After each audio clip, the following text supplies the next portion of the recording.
Ein stands before a glowing crystal, electricity crackling in the air, then he darts his eyes around to be sure he's alone before locking his focus on the stone. Behind the scenes, the king and Olivia lean in and watch closely, and Olivia keeps right behind him just like she was told. A mysterious figure hovers overhead, blasting a divine aura, while the boy is swept into a surreal space that feels like another world. Baffled, he stares as the creature spells out his death, pathetic beyond belief, then realizes he's next in line for reincarnation. They're dragging him into a life gacha machine, and the fate of his next life gets handed over to pure luck. The boy steps up to the gacha machine, freezes in doubt, then the goddess pushes him on and he finally rips the lever and spins. A golden capsule drops, rare and glowing. Inside he finds a slip of paper with an unfamiliar skill. EX toxin decomposition. He just freezes, staring at it like it's got secrets trying to crack what it's worth.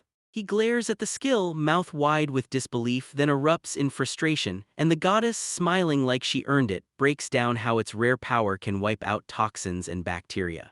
Right before he can even argue, a portal rips open under his feet and she calmly sends him through, telling him good luck in a world packed with stats, monsters, and magic. Then he's yanked in, freaking out as his new life kicks off. In a silent mansion room, a little kid jolts awake all by himself at a table, and as the breeze slips through the curtains, he slowly stretches his hand toward a bowl of food. Still half awake, he stares at the world in disbelief, wondering if everything that just happened was just a dream or the exact moment he got reincarnated. 5 years have blown past since he got reincarnated. Now he's a kid, but he's still fighting clumsiness like it's his worst enemy. But then he decides to put that bizarre gacha skill to the test. Calm as ever, he drinks up and triggers the X-toxin decomposition. For the first time, it's working. The experiment hits perfectly and the bacteria gets completely wiped out, leaving nothing. His power isn't a myth anymore, it's real. Headache, exhaustion, and those brutal side effects finally drive him to quit the skill for good, and with a sharp snarl he calls it useless, then slams the table, pure frustration exploding. Suddenly, his father's training drill snaps back into his mind, so he bolts out the door. In the courtyard, the knights are already trading blows as he barrels in to catch up. Ain trains with laser focus. He swings that wooden sword with everything he's got, but even so his form still needs work. His father, Logas, the terrifying general from a powerful kingdom, watches with a hard stare and tells him to train even harder, and Ain can only thank him nervously because he knows exactly how huge the expectations are. Ain stares at his perfect new life and can't ignore it. He didn't just wake up again, he got reborn into the powerful Roundheart family, the ones who rule the entire port region. Training under his father's watchful gaze, he tightens his grip on certainty. His rare gacha reward must have carved out his noble fate. Right nearby, Camilla, a noble woman, beams with a warm smile, and a young knight in training bows to Logas with respect. Logas can't stop boasting. He praises Grint and declares with full confidence that now his training is all set. Grint finally looks like the real deal knight. Camilla and Logas pull back to help him, while Ian is told to keep training with his sword all on his own. As Grint struts away with full confidence, Ain just stares in silence, masking a storm of mixed feelings. Ain leans in and admits Grint is his younger half-brother, his father's second wife's son, and even though he's a whole year behind, Grint carries a rare, crushingly powerful skill. That holy night where the kingdom reveres someone above all else has Ain staring hard at his own toxin decomposition X, feeling like it's laughably useless next to that legacy, trapped in his brother's shadow. Ain hammers through training solo, fist locked around his sword as frustration boils over, because he knows his father is fair, but part of him can't stop thinking Grinch steals the spotlight and glows brighter in everyone's eyes, and that comparison gnaws at him. Rage and doubt tore through him, and with everything he'd been holding back, he lashed out and swung with everything he had. Staring down a training dummy wrapped in full armor, Ain grits his teeth with pure determination, then flicks his eyes around as his mind races. Knowing it's almost impossible to budge that ironclad hunk of metal, he still charges forward anyway, screaming at the top of his lungs, and the nearby knight just laughs, reminding him it's solid steel. Ain clenches his fist. He knows it's stupid, and that's exactly why he has to try. Ain lunges at the armored dummy with everything he's got, then the strike snaps back and his sword bounces away, throwing him onto the ground howling in pain, and the knight hits him again. It's impossible. As Ein huddles there with his hand clenched tight, pain and frustration boiling in his chest, he slips away in silence, eyes locked on his shaking fingers, completely lost on what he's even supposed to feel. He pushed himself to impress his father and Camilla. Ein buries himself in his studies, surrounded by books, and swears he'll grind harder than anyone in the world. The butler can't help but praise Ein's non-stop dedication. She keeps training hard and drilling her studies like her life depends on it. He leans in and tells Ein that even the servants think he's got serious potential. Ein smiles, thankful, but deep down hopes their belief in him will truly come true. When Ein hears his mother's voice, his whole face lights up like a burst of joy. He rushes to her room, knocks softly, then hears her and practically explodes with excitement. With her reply still hanging in the air, he straightens his clothes, steps inside and flashes a grin. He pushes in the door and Olivia, his mom, breaks into a warm welcome like she's been waiting just for him. Her young face and soft presence make him feel like she's more big sister than anything, especially because he still remembers his past life. Olivia pulled Ein into a gentle embrace and praised him for every bit of effort he'd put in. And she tells him, "You always give it your best," then totally roasts him for smelling like books, watching him blush clear down to his ears, yet her teasing somehow hits him with the reassurance that, yeah, he's doing great. Anne asks Olivia about her job, and when Olivia answers, Anne realizes she's been carrying the entire load solo, even though it was supposed to be shared. He's hurting because his dad won't lift a finger to help. And he stands there half stunned, half trying to play it cool, quietly soaking in just how capable and how beautiful his mother is, like awe and awkward admiration are tangling up inside him. Olivia thrusts on his status card, something he'd been counting down for, then he opens the letter and starts reading. He sees his stats and job title. Roundheart House, oldest son, 2 skills are listed, toxin decomposition X and a new one, gift of training. Ein's jaw drops, he's shocked and his curiosity won't quit. He thanks Olivia for the status card, but he can't tell if his stats are actually any good. She leans in and tells him it's totally normal, he's 5 and he's just curious about this new skill. She says that this gift of training hammers her body into shape, crushes pain, wipes out fatigue and levels up her endurance, so Anne finally snaps to it, this bad status isn't bad at all. Olivia gushes about Anne, insisting that nobody else understands just how hard he's trying the way she does. Her words hit straight in the heart, like a match striking in the dark. Aim leans in, listening hard as she steers him toward the job his grandmother just handed him. Then she grins and pushes the idea of taking a walk together. Ain stares at his mother like, "Why won't you let me help?" And doubt crashes through his head, then blame sinks in because he's convinced he's not worthy, not as the eldest son. Terrified she'll walk away for all his flaws, he tightens his fist as guilt crashes in, and Olivia softly clasps his hand, feeling every ounce of his pain. Olivia softly calls Ein her extraordinary knight and asks if he'll ride out with her. Joy flashes across his face and he agrees on the spot, no doubts at all, because he's dying to stand by her side. Olivia and Ein head to a merchant to pick out tea, and the moment the seller sees her, he jolts in surprise, then rushes to pull out his finest stuff. While everyone settles in, Ein spots a weird surprise hiding in the pile, magic stones, and his curiosity instantly takes over as he asks what they are, eyes locked on them. The merchant leans in and tells you this magic stones are pulled straight from monsters, packed with insane power, and people use them for rituals, gear, and even accessories, and yeah, now you're curious, right? Ein gets to hold it for a moment, and the second his fingers clamp down, the stone ignites in a blinding glow, shocking everyone watching. Ein locks eyes on the glowing magic stone, then wonders, does it taste as wild as it looks? Curiosity grabs her by the collar and won't let go. Even though he knows it's ridiculous, he secretly licks it anyway. Nobody catches on, but his heart pounds like crazy, and he can't shake the fear that something irreversible just slipped into motion. Ein's eyes go wide. This magic stone is unbelievably sweet in his mouth, and the rush of it knocks him flat, so he breaks into pure joy and clutches it like it's the most precious treat he's ever had. Olivia catches his sudden reaction and presses, "What's wrong?" Flustered, he blurts out a denial, trying to shove the bizarre truth out of sight. Olivia picks out 3 TS, and grateful the merchant grins and hands over the magic stone as a gift. Ain't happily doesn't know what to make of it, until, right as they're about to head out, he spots something weird and his gut drops. That yellow glow from the stone is dying out fast. He just freezes, staring at it like it's mocking him. The next day, right in the middle of training, Ain spots something that doesn't belong, something seriously off.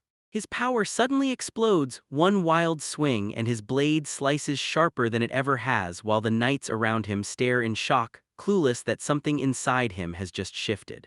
With one brutal swing, Ain's blade rips straight through the armored dummy, something he'd never managed before.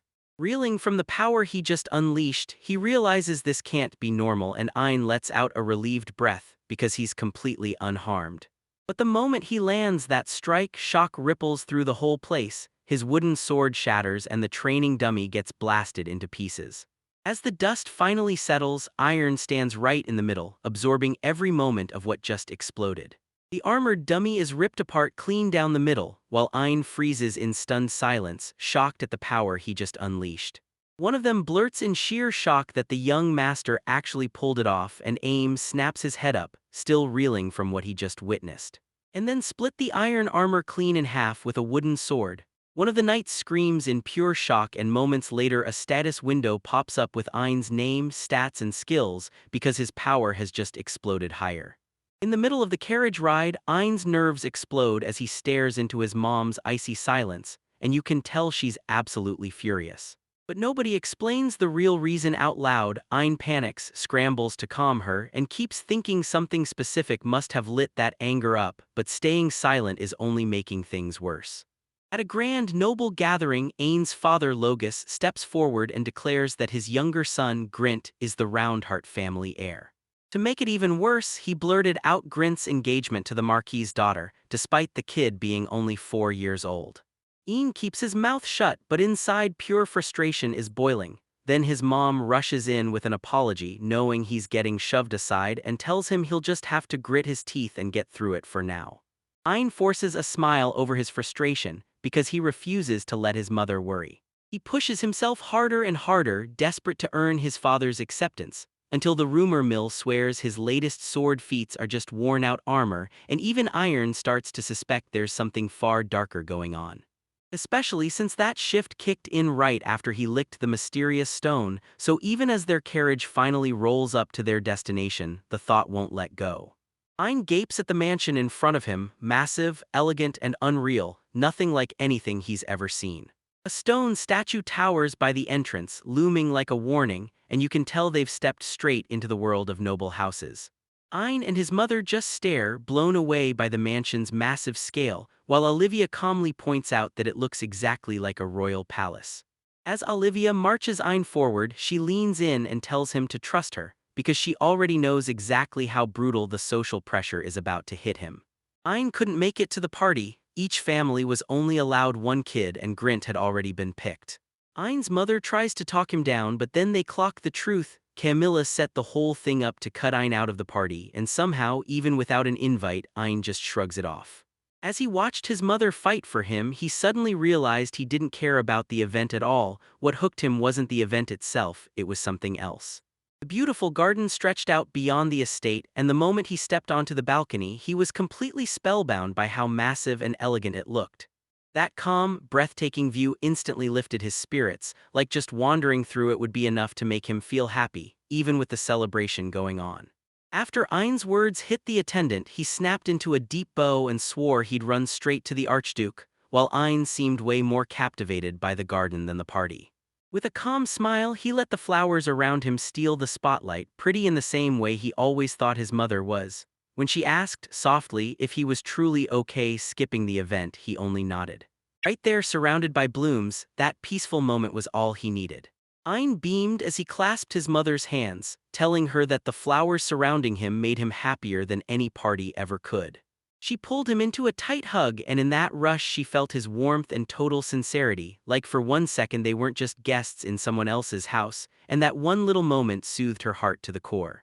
Right after the Archduke gives the green light, a butler strides up to Ein and his mother, tells them someone's ready to guide them through the garden, then they thank him as he steps back. A young girl steps in and greets them calmly, then her gaze snaps to Ein as curiosity takes over. She asks if he's the oldest child of the Roundheart family, and suddenly the whole atmosphere changes, like something new is about to begin. The girl steps forward and declares she's Klain, Graf August's granddaughter, the August family's pride, and even with that gentle smile she's radiating poise like her noble blood is on full display. Ein slipped away, stunned by Klain's strange status and quiet presence, then hesitated for a beat before stepping up and introducing himself to her, locked in by curiosity about why she was even there. Klain stays calm and polite, apologizes for the mess her family caused, and after a beat of painfully awkward silence between them, she steps in with a formal nod, offers to lead Ein and Olivia through the garden, and practically invites them to soak up every moment of their walk. As they strolled through the garden, where every elegant bloom seemed to glow with quiet power, Ein can't look away from the glowing flowers, calling it pure magic. Klain glides forward with calm grace while Olivia quietly soaks it all in, yet Ein isn't even as shaken by the beauty as he is by the simple fact that he gets to stand beside Olivia, the person he truly treasures. The crew keeps roaming the radiant garden, and as Sunday's iron-gray sky sinks, everything starts glowing warm like it's alive. Yet the real shock is the inner courtyard, which feels even more magical than the outside, and Klain can't help marveling at how stunning it looks at sunset. Inside the grand hall, Noble leaned in and murmured about Ein, linking him straight to the Roundheart family. Whispers tore through the crowd like wildfire. Some people were blown away by his holy knight talent, while others couldn't wait to measure him against his older sibling. Meanwhile, Klain strides ahead in dead silence, gossip bouncing off her like nothing, and Ein stands out, never because of power or fame. But his gentleness hit her harder than any title or rumor she'd ever heard. Ein totally stole the moment, compliments pouring out without a second thought, leaving her completely unprepared, and she just freezes there, caught between embarrassment and a rush of being flattered. Then the whole crew snaps their attention to a glowing blue rose, radiating like it's about to explode with magic. The blue flame rose like a miracle, and Klain leaned in, explaining why it's so rare and how the world has to be just right for that perfect bloom to happen. Ein listened, eyes wide, blown away by the flower and even more by how much Klain actually knew. Klain stays cool as he warns them. The glowing blue rose's thorns drip with a deadly poison so brutal that one single thorn could wipe out 1,000 people. She says blue flame rose gets its name from the toxin's brutal burning heat, and when she hears it, Ein's face drops in shock because she realizes something this gorgeous can be deadly. Olivia steps in and says, yeah, it's dangerous, but with the right heart that flower can turn into a real gem. Ein pushes back, asking if that's just forcing it to be something it's not, and Olivia answers, no, this is about making it a true treasure, not a fake one. Klain tells Olivia if we pull every last drop of poison out of the blue flame rose, it turns into a gem all on its own. Then Olivia fires back, and that flower's poison can crystallize anything in its path. They say there's a legendary gem, the star crystal, so beautiful it blows everything else away, named for its glow that mimics the night sky, and its petals sparkle like tiny stars. Then Iron finds out purifying that flower is brutally hard and insanely expensive. Klain says there are only 2 of these roses in all of Heim, and when Olivia admits she had to burn through half a year of regional taxes just to purify one, Ein's jaw drops at how rare and costly it really is. Ein snaps back into a long-buried memory. Everyone once marveled at his rare gift, Poison Decomposition X, the power to wipe out any toxin or poison, but even with that in his hands, those side effects always knocked the strength out of him, dizzy, drained, barely able to function. And now, standing right in front of Klain, he murmurs to himself that he might as well be nothing, that maybe his power doesn't mean a thing. Then he scrambles to change the tone, asking if she wants to see the star crystal, like maybe, just maybe, he can still matter. Ein finally gets it, so even with everyone screaming for him to stop, he lunges in and snatches that dangerous blue rose, the one that's packed with a deadly poison. Right as Klain and Olivia lose their minds and shout at him to back off, blue light erupts from Ein's body and slams his power into action. Then everything turns razor tense as his Poison Decomposition X kicks in. Ein flips his power on, slips into a cleansing state, and drifts in the air surrounded by bubbling halos, like he's underwater without a drop to spare. He feels the poison finally getting forced out of his body, and it hits like a rush of mint soda on his tongue, then dread spikes because this time it doesn't feel anything like last time. Even though it's working, everything feels off, and something just keeps brushing off the girl's warnings. He clamps down hard on the poisonous rose, then his hand flares with a blinding glow. He taps into his rare ability and remembers, no doubt at all, that poison is his deadliest match. With pure determination burning in his chest, he's convinced this is finally the moment to prove the truth everyone's been telling him. He wasn't born for anything else, he was made for this. With a calm, winning smile, Ein stares at what he's holding, the rose, now fully purified, glowing with an intensity so rare it hurts to look at, and clenched in his grip, the bintang crystal. A legendary jewel that only shows up once every last trace of poison is wiped out of the flower. Klein reels from Ain's audacity, staring in disbelief as he kneels there. Somehow Ain actually touched and cleansed a flower this dangerous. Ein humbly thrusts the crystallized rose into her hands, swearing he finally brought the one thing she'd been craving with her whole heart. Then the whole room freezes because the sight hits her so hard she can't even speak. Ein drops to his knees before Klein, presenting the crystallized rose he forged with his own hands. With a calm, knowing smile, he reaches out and presents the gift that screams both his power and his dedication. Klein watches, while the women nearby stare in stunned amazement, shocked and moved all at once. While Ein frets that Klein might mock him for what he said, his confidence crumbles and embarrassment hits hard for letting the moment get the best of him. His cheeks blaze as he nervously backs away. Klein, meanwhile, gets totally stunned and bursts into a blush, gripping her chest hard as she scrambles to figure out what to do with the sudden turn of events. The shy boy braved his nerves and offered a tiny gift with a trembling smile. After a beat of panic, the girl snatched it and accepted it. Their hands brushed for a split second and both of them blushed hard, like a warm spark lit up the space between them. In the glow of the moon, the girl flashed a warm smile and clutched the little gift to her chest, roses all around her, and when she accepted it, pure joy lit her face like quiet fireworks.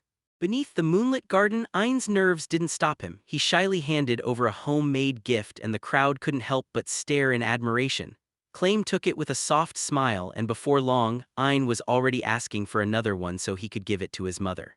As the evening stretched on, warm gratitude and gentle smiles filled the air, both families savoring that calm moment together right up until they finally said their goodbyes. Klein looked Ein dead in the eye and told her, for real, she didn't have to keep talking so stiff and formal with him anymore. Her tone brooked zero debate, no chance to fight back. Flustered, sure, but grinning all the same, he finally agreed.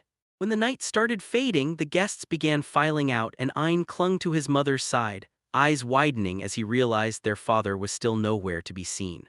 Ein's mom leaned in and asked about her husband, then the answer hit like a punch: he ditched out early to go to some other party. Stunned and wounded, she froze in silence as Ein finally clocked the truth. With his eyes dropping, he couldn't stop asking, did his father really look at him and see absolutely no value? Ein's mother leaned in and softly asked if he still cared about his father, and Ein froze, his feelings tangled up and wouldn't come out. Even with gratitude swelling in his chest for how he was raised, he couldn't let go of what he'd seen, his father's cruelty toward his mother, especially after he heard her son spit the truth. Ein's mother beamed with warmth, her heart melting at his honest words. Then, with total resolve, she grabbed his hand and told him, "We're leaving," because she couldn't bear to watch him suffer like that any longer. Beneath a silver moon, Ein's mother broke into a warm smile and tugged him away from the castle, her eyes blazing with resolve as she vowed to take him to the most breathtaking place in their whole homeland. Beneath the calm, star-strewn night sky, Ein's mother ripped off her ring, saying she didn't need it anymore. With a soft smile, she slipped into a quiet call to line up their departure, then turned to Ein and promised, "We'll hit the city's port together and come back as one." Under the night sky, Ein rode home with his smiling mother, and that warmth settled in his chest like a safe harbor. But when the carriage refused to stop, dread crashed into him. His mother soothed him to wait just a little longer, her calm smile concealing secrets he couldn't yet see. As Ein stared out the window, total confusion crashed over him like a wave. The whole city exploded into chaos. People screamed, sprinted, and bolted in pure panic, all drowned out by non-stop noise. A weird machine burst up out of the street, and its dark presence left Ein stuck in absolute shock. A colossal warship tore out of the harbor and its cannons flashed like knives in the moonlight, while everyone on the docks froze, staring in awe and panic as waves slammed against the planks and the ship's sheer power swallowed the night. Then his mother stepped outside and froze, staring at a massive ship barreling toward the port. The whole town erupted in panic, with everyone screaming as armored soldiers came charging in.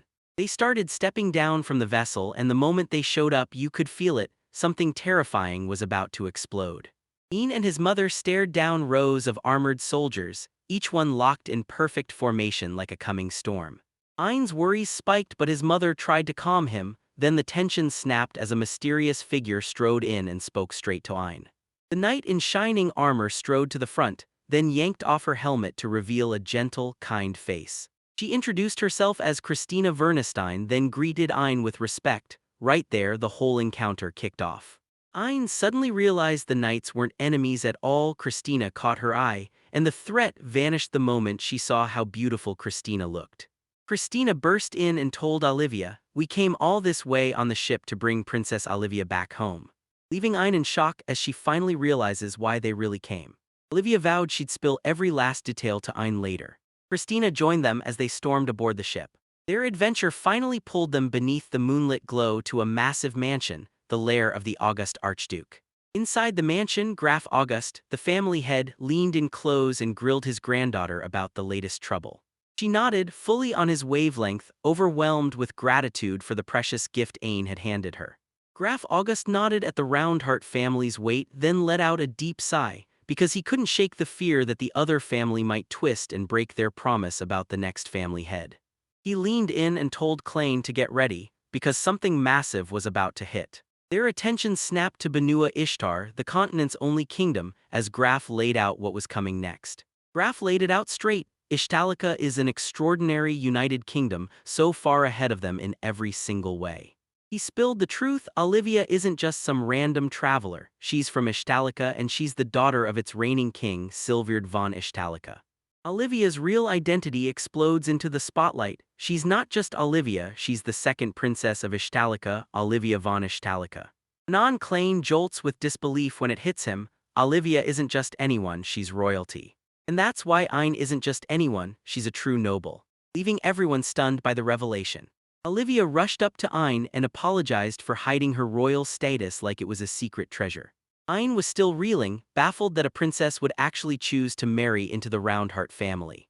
Olivia pulled Ein into a hug and insisted she'd only done what had to be done, while Christina stared at them with a hard, serious look. Olivia calmed Ein down, promised she'd fill him in when the time was right, and watched him finally accept her answer. Christina clocked that Olivia was acting way calmer and way happier than she normally did. The group huddled over the special crystal Ein handed out, and Christina's eyes widened when she realized it wasn't just a gift, it was a rare star crystal. Christina grinned and pointed out that handing over a star crystal is basically a proposal. Ein Olivia.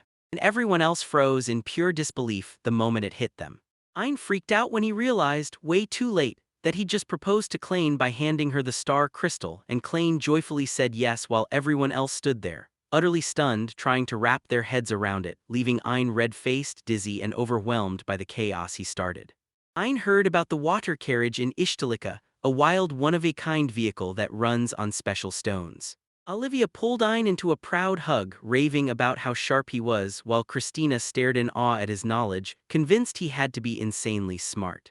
Christina ordered everyone to rest before they even set foot in Ishtalica, and when Ein started to blurt out pieces of his past, Olivia swooped in and hugged him tight, proud as could be. The whole crew kicked back on a calm, cozy trip, stuffing their faces together like it was the best day ever. Chill in and get hyped because the next chapter's about to hit. Ein, Olivia and Christina rolled up in a gorgeous steam train, and when the doors hissed open, they stepped out like they were about to change everything. A massive cheering crowd erupted as they stood there, blown away by the epic welcome that was waiting just for them. Ein stared at Ishtalica in awe, not just because of its next-level tech but because its people were wildly different too, and when he saw the humans, demi-humans, fairies, and a bunch of other races all living side by side, turning that kingdom into something wildly unforgettable. Ein and the others stared in pure awe at Ishtalica, towering castle walls, jaw-dropping views, the whole city screaming this place is unreal. Everything felt massive and unreal, like the world itself was throwing a spotlight until they just couldn't find words. Christina then stepped forward, beaming with pride, and declared her triumphant return as the Knights' vice-captain. Ein was feeling pretty confident she looked impressive, but Olivia burst in with jokes about her clumsiness, and then Christina waved them toward the grand castle, telling Olivia and Ein to watch their step as they entered. Olivia teased Ein nonstop, determined to crack a smile and chase away the chaos that just blew up. Christina stormed them through the castle, pulling everyone right behind her. She admitted she hadn't told the king about Olivia's surprise comeback because nobody saw it coming. Olivia tried to break the tension, joking with Ein as they trailed behind Christina through the castle halls. Christina finally confessed she never warned the king since the orders arrived so fast. Finally, Christina said the king was stuck in a meeting, and they argued over whether they should barge in anyway. Olivia strode in like she owned the place, announcing to her father that she was back. They shocked the entire council room with a move nobody saw coming. And with shaking hands, he stood up to the intimidating king of Ishtalaka. When Anne finally grasped how massive this meeting was, the king's entrance flooded the room with power and left her reeling. Anne stood right beside Olivia while the king leaned in and studied him like he was hunting for secrets. The king couldn't believe how calm Ein stayed under pressure, and it hit him this wasn't some ordinary kid at all. Meanwhile, Ein stood there stunned, finally getting to meet a royal who actually carried real power. Ein's nerves were screaming in her chest. He stepped up to the king, announced his old family name, Roundarth, and Olivia stood right beside him, silently cheering him on through the formal introduction. Silvered Funish Talaka, the king, leans in and tells Ein, "Yeah, I'm the ruler and I'm also your grandfather." Ein snaps in surprise, grinning with joy, while the king leans in and smiles warmly at him. Ein is introduced to Lloyd Galatia, the head of justice and peace in Ishtalaka, then the king bursts out laughing, claims Lloyd is his father, and when Ein brings up her old family name, awkward heat instantly flares in her chest. Olivia drops the bombshell, she's divorced, and she's never coming back to Haim again. The king takes it like nothing, calm on the outside, but you can feel the tension underneath. But Lloyd's eyes go wide, and he demands to know why right as everyone else erupts with reactions to the news. Olivia blurts out that she won't come back because she truly believes Ein would never be happy stuck in Haim, and the whole room erupts in shock, hitting the king and Lloyd the hardest. The king slams the meeting to a stop on the spot, orders everyone to lock every word away as a secret, and demands Olivia spill every detail later. Then he slams an order to summon Warren and Kadima right away. Warren and Kadima burst into the room, and the whole atmosphere flips in an instant. Even when they're not trying to, their presence blasts out this insane aura, and it rattles Ian to his core despite everything. While Lloyd tries to soothe the kid, he tells him Warren's just a veteran knight and that it'll all be over fast. Right then, Warren snaps his fingers with total confidence, mission mode activated. Ian is stunned when she realizes the talking cat isn't just some random creature, it's the king's eldest daughter, Kadima von Ishtalaka. She insists he can't be cut out of the inheritance just because his powers come from his mother's bloodline, and Olivia tells everyone not to worry about Haim anymore. Then Kadima, all sharp and straightforward, demands the king's permission so he can explain everything to Ein himself. Prime Minister Warren Lark kicks off the truth about Olivia's marriage. This wasn't love or some power deal, it was pure business because the real prize was the sea crystal, a rare Haim Kingdom treasure Ishtalaka was desperate to get. These crystals, crafted from sea monster bones, are the key to forging magical tools in Ishtalaka, and as Ein listens, it hits him. Those normal tools he thought he got from Haim were way stronger and worth far more than he ever dreamed. Warren presses on with his explanation. Ishtalaka's magic tools blew everyone else out of the water because they were forged from sea crystals' rare minerals, once plentiful but now almost gone. And while other nations settled for weaker stuff, Ishtalaka mastered wild new methods to supercharge those crystals, spreading powerful magic tools across the whole kingdom. But when the supply started running dry, Ishtalaka scrambled for alliances to lock in more. It all led straight to Olivia's wedding with Haim, and for those crystals, Ishtalaka swore she'd guard him with her life. Warren snaps that nobles carry the crushing weight of political strategy, and the talk shifts fast toward hunting new sources of sea crystals. Olivia cuts in with calm confidence, telling them her research on those sources is already done, and that her divorce doesn't mean she's walked away from her duty. The whole room reels from the news, while Ein finally realizes his mother's role was way bigger than he ever imagined, reaching beyond diplomacy and into the survival of Ishtalaka's magical power. Olivia storms into the royal council and lays out her findings. She teamed up with merchants and adventurers to hunt down a brand new source of sea crystals, only for her research to snap into an unexpected discovery. Beyond Haim lay a wild western island nation called Euro, and right there, the ancient crystals that had been buried deep beneath the sea suddenly burst up to the surface, and the council hits panic mode as shock rips through the room, because this one find could flip the balance of power and breathe life back into Ishtalaka's failing magic reserves. Ayn looks back on his mother and realizes just how hard she fought, pouring out every ounce of time and effort into her duties, even while life crushed her and people treated her unfairly after Grint was born. She never once let her smile slip, people revered her, everyone admired her grace and kindness, and there was this calm, unshakable strength in the way she carried herself. Even while juggling her duty as a noble and a mother, she never stopped thinking of him, always snagging a moment to stay close, wrapping him in her warmth. Ain's guilt crashes down on him. He knows he can't repay everything his mother has sacrificed yet. As he forces out his apology, the others fall silent because they can feel the heavy truth in every word.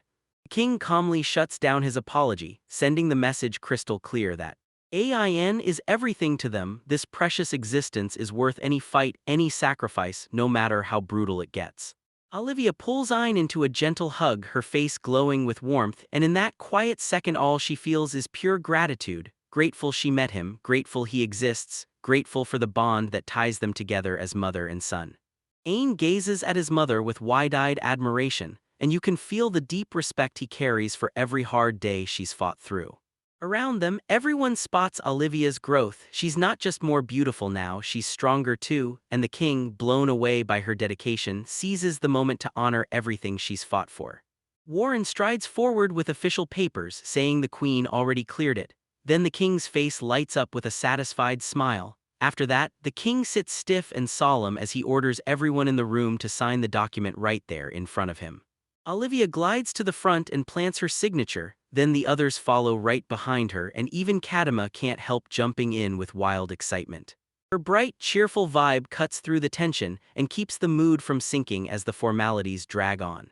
Ain stares, utterly lost, with no clue what the document is really trying to say while Warren and Lloyd gear up to lock it in as official witnesses, the whole scene tightens before the throne. Everything is about to go official.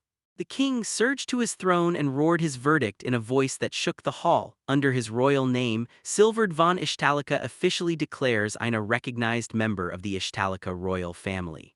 The proclamation hits Ayn like a wave. He's stunned, frozen mid-thought, and finally understands this moment just rewrote his life forever. Ayn stared into the past, recalling how he'd been born the minor noble's kid in some far-off land, then treated like he didn't matter by the very family that should have loved him. And now, right there in front of the entire royal court, his name gets shouted with pride, Ayn von Ishtalika. One night is all it takes for a boy the bloodline ignored to be hailed as a real part of the great royal family of Ishtalika. Right before the grand throne, Ayn can't move. Total disbelief hits as the king's thunderous voice rolls through the hall. Ayn, you've been named Crown Prince of Ishtalika. The kid who used to blend into the background now stands as the heir of the most powerful, undefeated kingdom alive. In Ishtalika's buzzing capital, word flies fast. Olivia is back, fresh off her divorce, and the whole town can't stop whispering in excitement, especially about her son Ayn, who's just been named the new crown prince. Curiosity hangs in the air as everyone can't wait to meet the young heir, because the moment he appeared, he instantly became the kingdom's hottest topic. During sparring, Ayn squares up against the terrifying Grand Marshal Lloyd Galatia, and somehow his blade work leaves the mighty man genuinely impressed. Lloyd praises the prince's grit and growth, and he can't ignore how brutally hard Ayn's been training, but even with pride in his chest, Ayn's still torn up, because he realizes his older brother, who only just started practicing, could already be beating him in skill. Ayn stared at his past, remembering how he'd tried to win his father's and everyone else's approval, only for his mother to pull him and take him to Ishtalika in the end. Now that he's crowned prince, doubts gnaw at him. Will the people truly accept him? He grips an egg in his hand and he quietly wonders if he even has the kind of talent that could make him worth something, while Lloyd just watches in silence, reading every flicker of the boy's doubt. As Ayn faces Lloyd, the Grand Marshal spots a tear in the boy's clothes, and before anyone can react, Lloyd snatches a sewing kit and starts fixing it himself, leaving Ayn stunned. Seeing that huge, terrifying warrior stitch the fabric with careful hands makes Ayn blink in confusion, then laugh at how gentle he really is. Lloyd suddenly unleashes a tidal surge of power, his every move turning razor-sharp as dozens of spectral arms erupt around him, whipping into action at breakneck speed. In the blink of an eye, the tear in Ein's clothes snaps back together like it never happened, perfectly mended. Ein stares down, stunned like she can't believe her own eyes. Ein watches the intimidating Grand Marshal snap his outfit back into perfect order with surgical precision and unreal speed. Lloyd then steps up, proudly admits that the gift he was born with is sewing, and it absolutely throws her off. He tells her how he took something small and hammered it into a skill through years of hard training, turning every stitch into power. Sure, it isn't the kind of warrior talent anyone expects, but with pure grit and discipline, Lloyd climbed all the way to Grand Marshal. By the time he's done talking, Ein is stunned and fully inspired because he just proved that strength can come from the most unexpected place. Lloyd clamps a steady hand on Ein's shoulder, eyes serious but kind, and tells him straight up, "Real effort is the treasure that carries you through anything, so keep pushing, kid, don't stop now." Lloyd tells Ein not to panic. If he keeps grinding, those fears will finally melt away. Ein just listens word by word until it all sinks in and he realizes how heavy and how powerful persistence really is. Ein gets ambushed out of nowhere by Kadima, the energetic cat-girl princess, who pounces on him with pure excitement and drags him off at full speed before he can even react. Lloyd watches the chaos erupt, calm as ever, then just nods as she vanishes down the hall with Ein right behind her. Ein stumbles into a massive library that feels like it stretches forever. Sitting across from Kadima, she's practically beaming, pleased as can be. Still stunned from being yanked away, he listens as she finally blurts out that Olivia told her to dig into something tied to him. Even though Ein's explanation is shaky, she wastes no time realizing she can't rein in her own curious, mischievous streak. Then, as she hangs out with Kadima and Christina in the library, the whole place turns warm and fun. Kadima can't wait. He grabs her status card and studies it like he's dying to find out what she can do. To everyone's shock, his stats jumped higher, and then bam, a brand new ability called *absorb* appeared on his list. Both girls gawked, realizing the road ahead wasn't just longer, it was way more mysterious than they ever expected. Kadima drops the bombshell. Ein's mom, Olivia, passed down the Dryad bloodline and Ein is part spirit of nature. Stunned out of his mind, Ein can't even wrap his head around what it means to be a Dryad. Kadima, still amused, bursts into playful laughter as he tells Ein he might be able to grow roots from his own body, like Olivia, leaving Ein totally stunned by this jaw-dropping revelation. Kadima tells us the Ishtalik and the royal family are blood-batched from tons of races, humans, Kate Sith, even Dryads, so their descendants can suddenly inherit wild traits from ancient ancestors. As Ein listens, she suddenly clocks something weird. His stats are climbing way too fast. Shock hits him and then Ein reveals the real reason behind it. He's been accidentally drinking in the power from magic stones, quietly, but with a rare kind of raw magic that's way stronger than it should be. Kadima explains that monsters get way stronger by devouring magic stones, but humans can't. Those stones turn toxic in their hands. With Ein's special power, Toxin Decomposition X lets him safely gulp up every last bit of their strength. Ein blurts out, remembering an old incident, that he once licked a magic stone on a wild whim because it smelled sweet and never even meant to. At last, Chris taps into that rare power and drops the truth. Every demi-human, yes, even elves like her, has a magic stone living inside their body. She's convinced Ein unknowingly swallowed hers, and that's why his strength shot up so fast. Ein fights the idea at first, but the shock hits and he can't deny it anymore. His absorption power could even mess with living beings, not just scattered magic stones. Chris suddenly realizes her weakness started the moment they left for the capital in the carriage. Turns out Ein had been draining her magic without even meaning to. Kadima reassures Chris, Ein just can't fully swallow her magic stone or she's totally safe, and that instantly eases Ein's panic. With her breathing steady, Kadima wastes no time and sets up an experiment to see if his absorption theory actually holds. Kadima springs an experiment on Ein, barking instructions for her to siphon the magic stones from not one but two boxes. One pocketed with bargain stones while the other glittered with top-tier gems, each one worth tens of thousands of gold. Ong starts with a cheap one, sipping in the power with care, then, shockingly, he breezes through the whole box like it's nothing at all. Kadima cracks up and asks if it actually tasted good. As Ein exhales in pure relief after finishing the test, she can't help but wonder what's coming next, so she snags a high-grade magic stone and cautiously tastes it, curious how it's going to hit. As he drinks it in, The stone's color starts to fade, its energy is getting yanked away, then, just moments later, dizziness hits hard and sickness follows. He complained that it tasted like walnuts and said he hated it, so Kadama and Chris sprinted over, worried for him. Then Kadama cracked a joke, laughing at the idea that a dryad like Ein would hate something that comes from a tree. Kadama jumps in and tells them Ein can't just gulp down infinite magic power with no limits. Every magic stone comes with its own cap, and that cap decides exactly how much it can level up someone's stats. The better the stone, the bigger the boost. Then she adds that the rare stone Ein probably soaked up from a ruthless beast known as the Black Fallen. No wonder it triggered that weird reaction. And even with all that, Kadama just laughs because Ein's powers are already way beyond normal. Ein nods and admits it feels like he just unlocked a whole new skill. Anne remembers the first time he unleashed his toxin decomposition X, he got hit with a brutal headache, but now he's completely fine. Kadama says it's all his training gift. He hardens his body, boosts his immunity, and turns pain into something he can shrug off, which meshes perfectly with his abilities. And right as they're talking, the door swings open and Olivia, Ein's mother, glides in with grace. Ein freezes, eyes brimming, and blurts, "Mother." Olivia barrels in and hugs Ein tight, practically vibrating with relief to finally have him back. Ein's cheeks burn as he gets caught by everyone's stares, while Kadama beams and announces that the tests found no problems with his condition. Relieved, Olivia flashes a smile, grabs Ein's hand, and announces they've got somewhere to be right now. As they stride through the palace halls, they hurry straight into the king's presence. Olivia drops into a respectful bow, blurts out an apology for the delay, and calls him father. Olivia and the king face an enormous, ornate door covered in swirling, glowing patterns. Curious, Ian jerks his head up and demands his grandfather tell him what this place is, and the king's calm, solemn face settles as he says it's the castle's treasure room, Ishtalika's most sacred vault, packed with the most precious artifacts.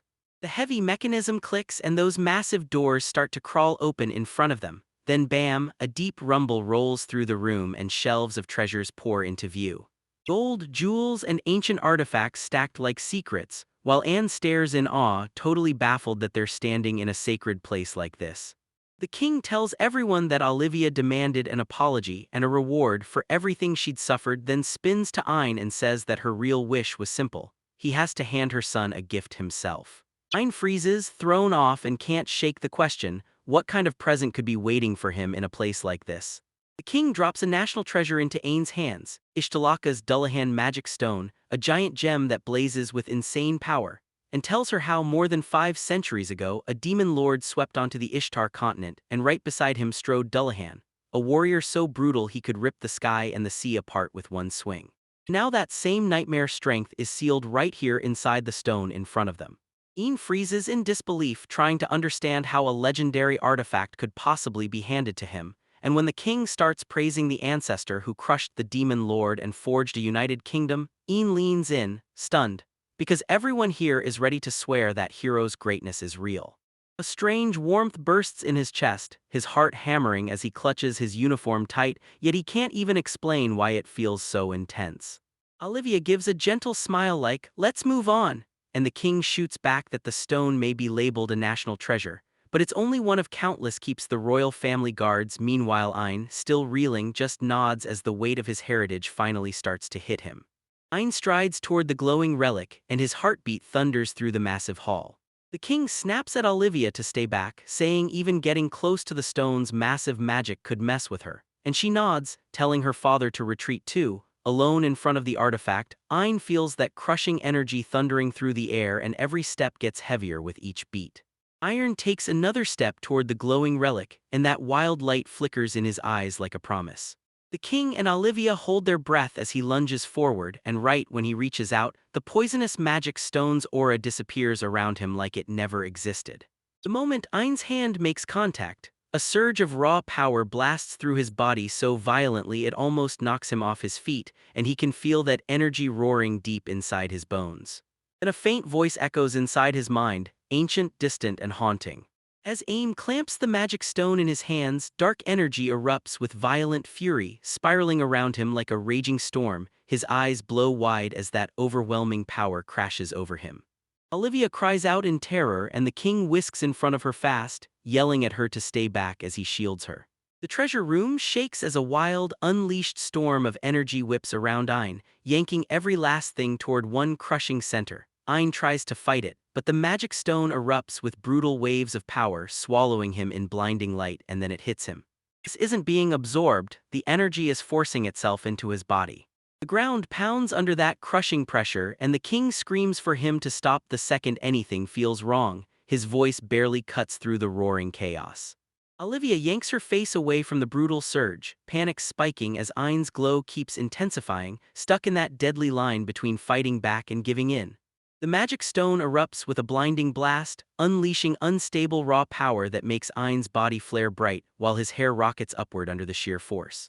Lightning snaps through the air as the king throws up a shield over his eyes, and Olivia clings to him like her life depends on it, both of them fighting to survive the brutal storm of magic. The whole room rattles as the light swells and devours everything around it. Then Ein clutches the stone while bursts of energy explode outward, wrapping him in searing light. Power rips through him without warning, shredding the air around his body as the king and Olivia hunker down and shield their faces from the blinding surge, the room swallowed by swirling magic and a roaring wind, until the energy storm starts to fade. Einstein stood there, sparks of magic crackling around him as his body shook with a brand new surge of power. He stares at his own hands in shock as crushing power rips through his body, and his status rockets, stamina, magic, and defense blasting past anything a human could ever touch. The darkness in the aura around him throbs like a heartbeat, signaling that the crown prince of Ishtalika has just awakened a brand new power. Beneath the moonlit sky, a girl leans on the balcony of the august archduke's residence, eyes locked on the stars, one hand clutching her chest. "Ein," she whispers like her voice can cross the distance. The wind whips her hair as she swears she'll meet him again, and that promise burns in her heart, drifting into the night like a secret message written in starlight. Alone in her room, she sinks beneath the moon's soft glow, clutching a tiny keepsake Ein gave her. She gazes at it tenderly, and his smiling face won't stop replaying in her head. A sigh slips away while she drops her head onto the desk, the ache of his absence heavy in her chest. "This isn't fair," she whispers, still clutching the gift clothes, letting its warmth be the only piece of him she has tonight. Klon's maid barges into her room to check her homework progress, just like her father demanded. Klon answers in a calm tone that she's already done everything, and the maid's shocked because she thought it would take a whole week. Klon only smiles, saying she finished it in just a few days since she locked in and pushed hard. Then Klon tells her to go tell her father to make the next one even tougher, her quiet confidence speaking louder than words. Klon took a breath and stared at how far she'd pushed herself. She was determined to get stronger so she could stand proudly beside Ein the next time they meet. And when the maid saw how much Klon managed to pull off in just 2 days, she couldn't believe it. She promised to rush off and deliver Klon's message. Then she blurts that the Grandmaster has also sent a message. He wants her to write a letter to Ein. Claude freezes for a heartbeat, her face lighting up with shock, then she snaps back fast, huffing like she's totally annoyed as she tells the maid to write down whatever fresh lessons he's demanding, from horse riding to dancing, squeezed into her schedule. Flustered, Claude barrels around the room, panicking over writing her very first letter to Ein, swearing the perfect paper and pen matter way more than homework. Clutching a blank sheet, she flushes bright red, stuck on what to write, because she's never written to a boy before in her life. Her maid just watches with a soft giggle, thrilled at how rare this kind of nerves looks on her, while Claude keeps cutting in, swearing with total confidence that she's dead serious about it. Klon, gripping her letter like it's life itself, suddenly bursts down the hallway, thanking her maid mid-sprint as she races to find the Grandmaster, while the maid shouts after her, telling her she doesn't have to rush because he's not going anywhere. But Klon won't slow down. Wine floods her thoughts, and every step sparks what she desperately wants to say to him, her face softening with aching longing. The scene cuts out with her staring up at the moonlit sky, mind racing as she wonders what Ein is doing right this second. After gulping down the national treasure's power, Ein steps in front of his family, and a wave of raw, brand new strength surges through his body. Olivia beams at him, bursting with pride over how far he's come, while his grandfather leans in, studying the results like they're gold, then declares his power splendid, made for someone who's truly absorbed that relic. Despite the praise, the old man snaps Ein back to earth and reminds him that power alone won't save him. He has to become strong enough to hold it. Ein listens with his full attention, nodding like he finally feels every word hit home. King leans in and says everything looks like it went exactly the way Olivia plotted. She's clearly been seeing today's disaster coming ever since her divorce, and he can't shake it. Why did she cover up Ain's power to swallow magic stones when she loves him so much? Olivia drops her eyes and admits she started out thinking she'd just do her royal duty, but once she married into the Roundheart family, their trust threw her off, and now she can't stop worrying about what's coming next. She clutches her dress like it's holding back her whole life, and Ayn watches her in silence, reading every emotion hiding behind her words, because Olivia finally cracks and admits it. She never had the courage to back Logus, her own husband.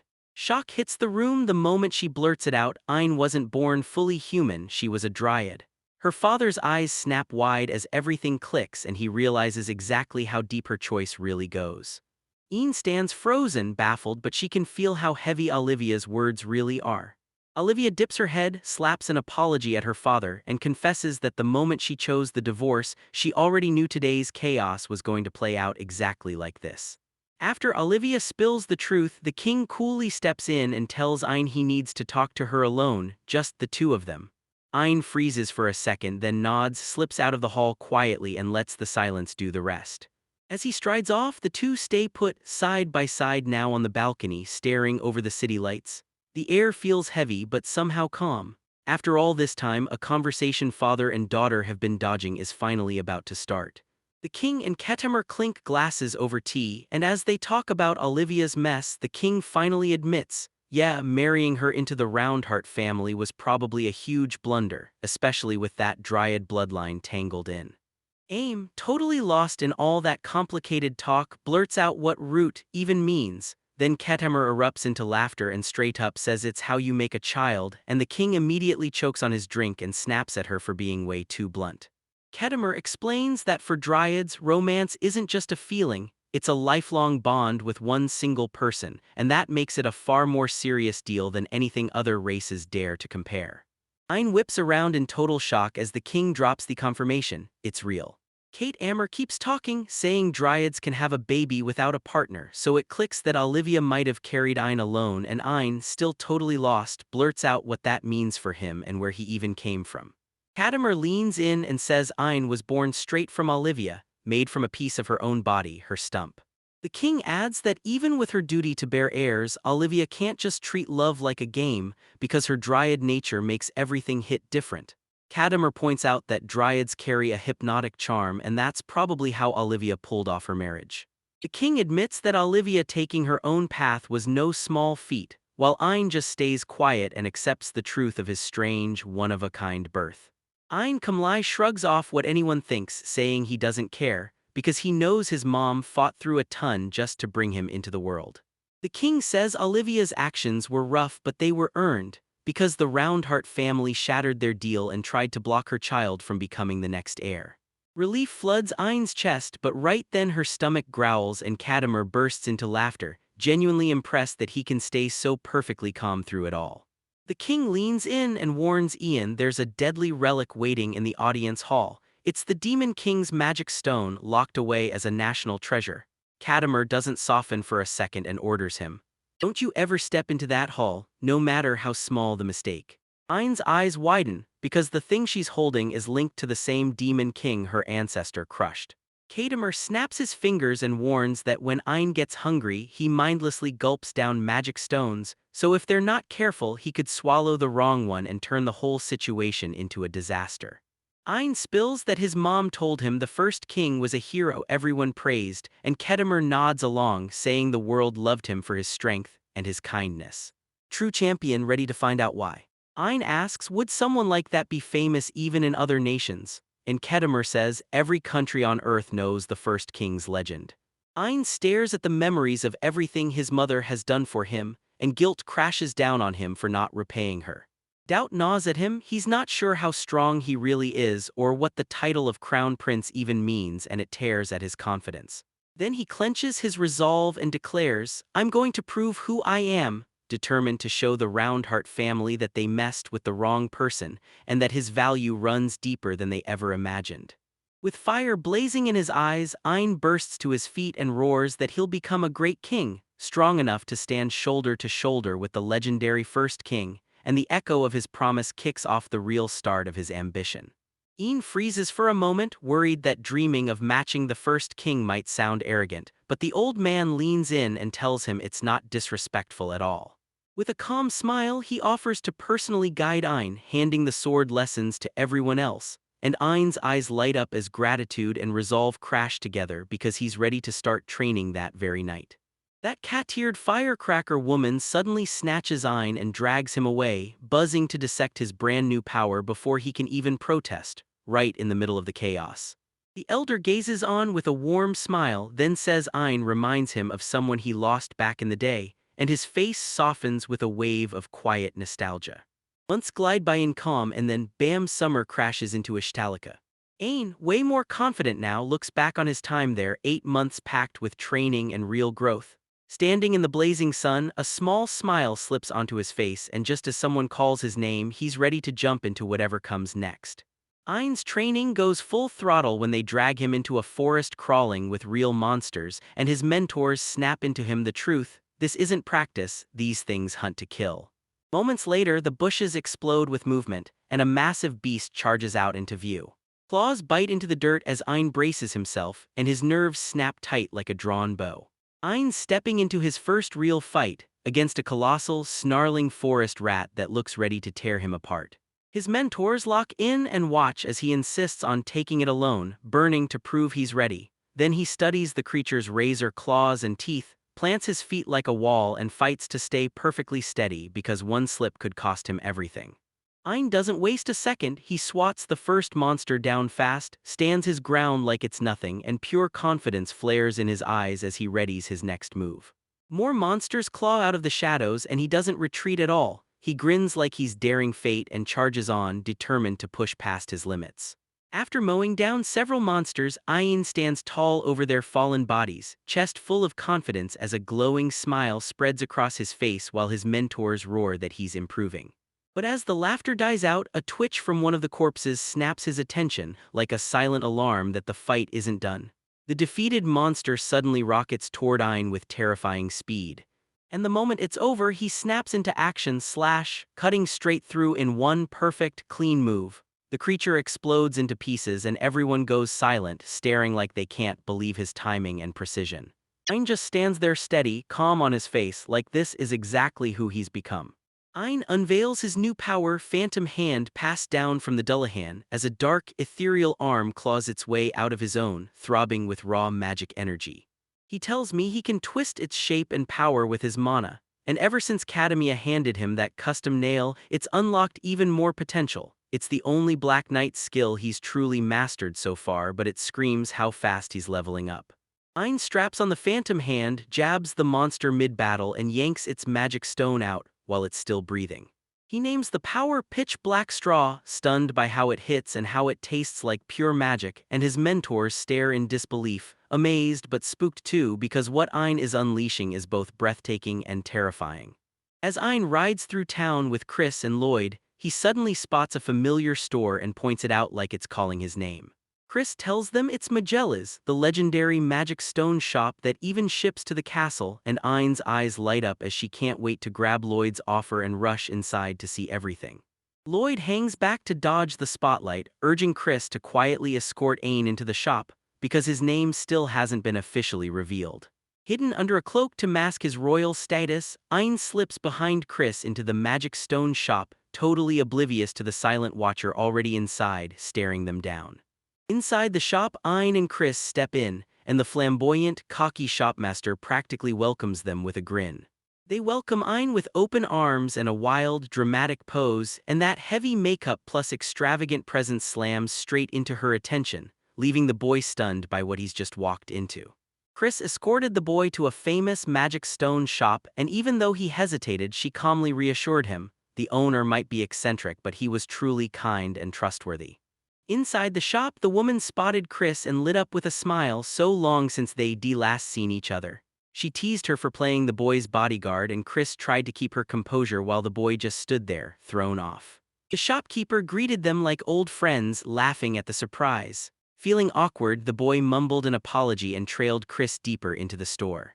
The boy talked about how badly he wanted to see magic stones, and that one answer instantly grabbed the shopkeeper's attention. She lit up with intrigue, praising his curiosity and saying it was rare to see someone so young care like that. Then her expression warmed as she offered friendship, even though the boy stayed painfully shy. She swung the shop doors open and let them roam, then fired off a sharp warning: "Don't touch the stones or crystals, some of them could be deadly." Chris leaned in and reassured her, then they started scanning the room, face to face with the mystery. While the boys stared at the glowing stones on display, their energy softly crackling in the air. Thanks to his absorption suppression training, he could finally feel only faint, ghost-like scraps of magic swirling around him, because before that, even some cheap stones scent hit him like a wrecking ball and drowned everything. Still, he kept browsing until one weird item snapped his attention, a strange piece labeled his stake. The shopkeeper said the stone was ripped from a white wyvern, a beast people hunted for its legendary meat, so the boy didn't even hesitate and bought it right away. Surprising Chris, the seller dropped the price out of sheer respect for her. Chris leaned in and told the boy to guard his real identity and powers like treasure, then mentioned he could use his fresh allowance from his grandfather. "Sure," she said, "if it made him happy." With a quick knowing smile, Chris geared up to go make that purchase. The boy grabbed a handful of magic stones, grin widening with every pick until the total shot up fast, and Chris looked completely stunned at just how much he was about to spend. The shopkeeper broke into a grin and started wrapping their purchases with laser-focused care as they geared up to head out. The boy could barely hold back his excitement, already picturing himself testing and absorbing those stones the moment they made it back to the castle. While the boy wandered through the shop, a weird glow flickered from a pedestal and yanked his attention, so he stepped right up to it. He stared at a dark, ominous crystal sitting under glass, and the moment it caught his eye, the air turned heavy. Its presence felt nothing like any stone he'd ever seen. A cold shock shot down his spine the moment he figured it out: an accursed jewel, a magic stone that spells doom. The shopkeeper leaned in and spilled the legend of the accursed jewel, one that whispers to its owner and slips into their dreams to invade them. Chris pointed out that the case was built to strangle its power shut, and the boy leaned in, eyes wide with curiosity. Yet he wasn't buying it, though the stone seemed to whisper something to his instincts. It never felt evil to him. The boy stared into the dark crystal, then calmly asked if he could buy it sealed in its case too. That one question blew everyone's mind in the room. The shopkeeper froze, unsure how to respond, while Chris panicked and rushed toward him, begging him to stop before something terrible happened. The tension thickened as silence filled the shop. The shopkeeper finally caved and agreed to sell the sealed stone, only charging for the display case, and the boy quietly nodded, making it clear to everyone that this choice was 100% his idea. Chris hesitated, caught between worry and duty, then finally caved, because she knew she couldn't stop him. The boy shoved over the payment, steady in his resolve but uneasy in his gut, and Chris let out a quiet sigh of resignation right beside him. While the shopkeeper rang up Chris's order, he slipped away to go hunt for more stones, and that upbeat tone only made Chris's unease creep higher and higher. The shopkeeper teased her for how fearless the young prince was, and Chris froze dead, because her earlier words just outed who he really was. She tried to hide her panic with frantic excuses, but she only tripped over the words, because the damage was already done and the air turned knife-sharp. Right before they could leave, Chris panicked and begged the shopkeeper to keep the prince's identity locked up tight, and the shopkeeper laughed, swearing he wouldn't spill a word, roasting her for being awful at hiding it. Then outside, the boy grinned and said he'd loved every second of the visit. Chris tried to cover her flustered face, saying it was just dirt in her eyes, but that red, blazing complexion screamed the truth. Back at the castle, the boy finally exhaled and let his guard drop, grateful to collapse into rest after that brutal day, while the night draped the city in silent calm. A gentle knock suddenly rapped against his door. A young maid swept in with a soft smile, ready to help him change, and her eyes instantly recognized her. The boy greeted her with warmth, and you could tell he trusted Marchit with his life. He hesitated anyway, swearing he could change clothes by himself, but Marchit's voice stayed gentle. She reminded him this was her duty as his mother's personal servant to take care of him too. Her calm smile hit him like a punch, and he got completely flustered. Right before she left, she thrust a sealed letter into his hands and swore it was only for him, so he tore it open in pure curiosity, only to realize there was no name anywhere on it. Marsh said that the letter originally came from a noble family in the Heim Kingdom, but it had to get rerouted through the Euro Kingdom before it ever reached them. She reminded him that Ishtalika had severed every last connection with Haim because of the ugly fallout from his past run-ins with Olivia. Tension coiled in the boy's chest as he stared at the letter, screaming, "Why me?" He eyed it like a trap, plotting to tear it up, because deep down he just knew nothing good could ever come from Haim. The letter poured out raw emotion, dragging the writer back to that precious night and the gift they never stopped treasuring, a flower the boy once handed them, then went on to swear that memory shined brighter than any jewel. As he read, it hit him like a punch. There was only one person he'd ever gifted a flower to, and when he saw the handwriting, the shock nearly stole his breath. There was no doubt now, the letter was from her. As he kept reading, the letter's mood shot up with hope. She apologized for keeping her name hidden, then swore she'd reveal it if Ishtalaka ever welcomed her. The boy froze as it hit him. Her words were pointing at something bigger. His heart slammed in his chest when the truth finally crashed in. Then Klon, the girl from his past, was gearing up to come to Ishtalaka, and that last line in the letter basically screamed the truth. She wanted to reach Ishtalaka, but she'd only reveal her name after they accepted her, and when it finally clicked, his heart hammered like a drum, no doubt about it. Klon, the girl who once took his flower, was coming to Ishtalaka. Still clutching the letter, Talika decided he'd fire off a reply, promising that Klon had always treated him and his mother with kindness, while Marche worried that getting someone from Haim into Ishtalika would be a nightmare. But he stayed hopeful, convinced that if the visitor kept things solid with Olivia, they'd be able to make it work. So when Marche finally smiled with relief, he knew this was truly good news. Under the moonlit glow, the boy leaned at the window and whispered her name, Klon, again and again. Memories of their time together crashed back in the moment he handed over that gift, and they both smiled. When he looked into the night, a soft hope lit up his heart. Time kept rolling, and then boom, autumn crashed in, snapping the air cool and crisp. The boy kept hammering through training, trading strikes with a knight in a full-on sparring battle. From the sidelines, his friends erupted into cheers, screaming him on. Then his eyes locked in, determination blazing as he surged forward, desperate to prove just how much stronger he'd become. During the match, the knight surged forward, roaring that he'd win, blade raised for a crushing finishing blow, yet the boy stayed icy calm, reading every move like he already knew. At the last second, the boy lunged sideways and barely slipped past the strike, but then it hit him. His dodge had been predicted, so the knight's face flipped from cocky confidence to shock as the duel suddenly swung the boy's way. With one lightning-fast move, the boy stole his opponent's weapon and ended the match with a clean, instant win. The knight seemed to give up as the crowd exploded into cheers. He was panting, grinning wide, and sprinted straight to his mom to brag about the win, and she beamed at him, praising how bravely he fought through every injury. The knight praised the boy's growth and told him that his special gift, the training that was always with him, let him get stronger using nothing but sheer effort, and that his latest victory was the clearest proof that all his hard work and stubborn determination had paid off. Seeing how far he'd come, the knight challenged him again, pushing for even more progress, and the boy froze for a second, unsure what was about to hit him, while the knight just grinned with total confidence, ready to kick off their next training session. A brutal tremor ripped through the ground and smoke surged up from the distant castle, then panic hit. People spun around, trying to figure out if it was an earthquake or a blast, right while they were still at the training grounds. After that brutal strike, everything around them crumpled into ruins, and the boy sank down, trembling with exhaustion, while his companions barreled over to see what state it was in.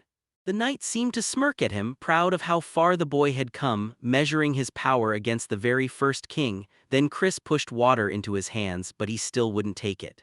But he barked at her to back off, terrified he'd accidentally gulp her magic down again. She yanked away fast, mortified, cheeks burning at the thought. Once training finally wrapped up for the day, the whole group huddled together and argued over the boy's future. Olivia told him it was time to start prepping for the academy because he'd be attending that winter, and at first he froze in surprise. Then the truth hit. This was the next big step, and Olivia's warm smile pushed him forward to step into this new chapter.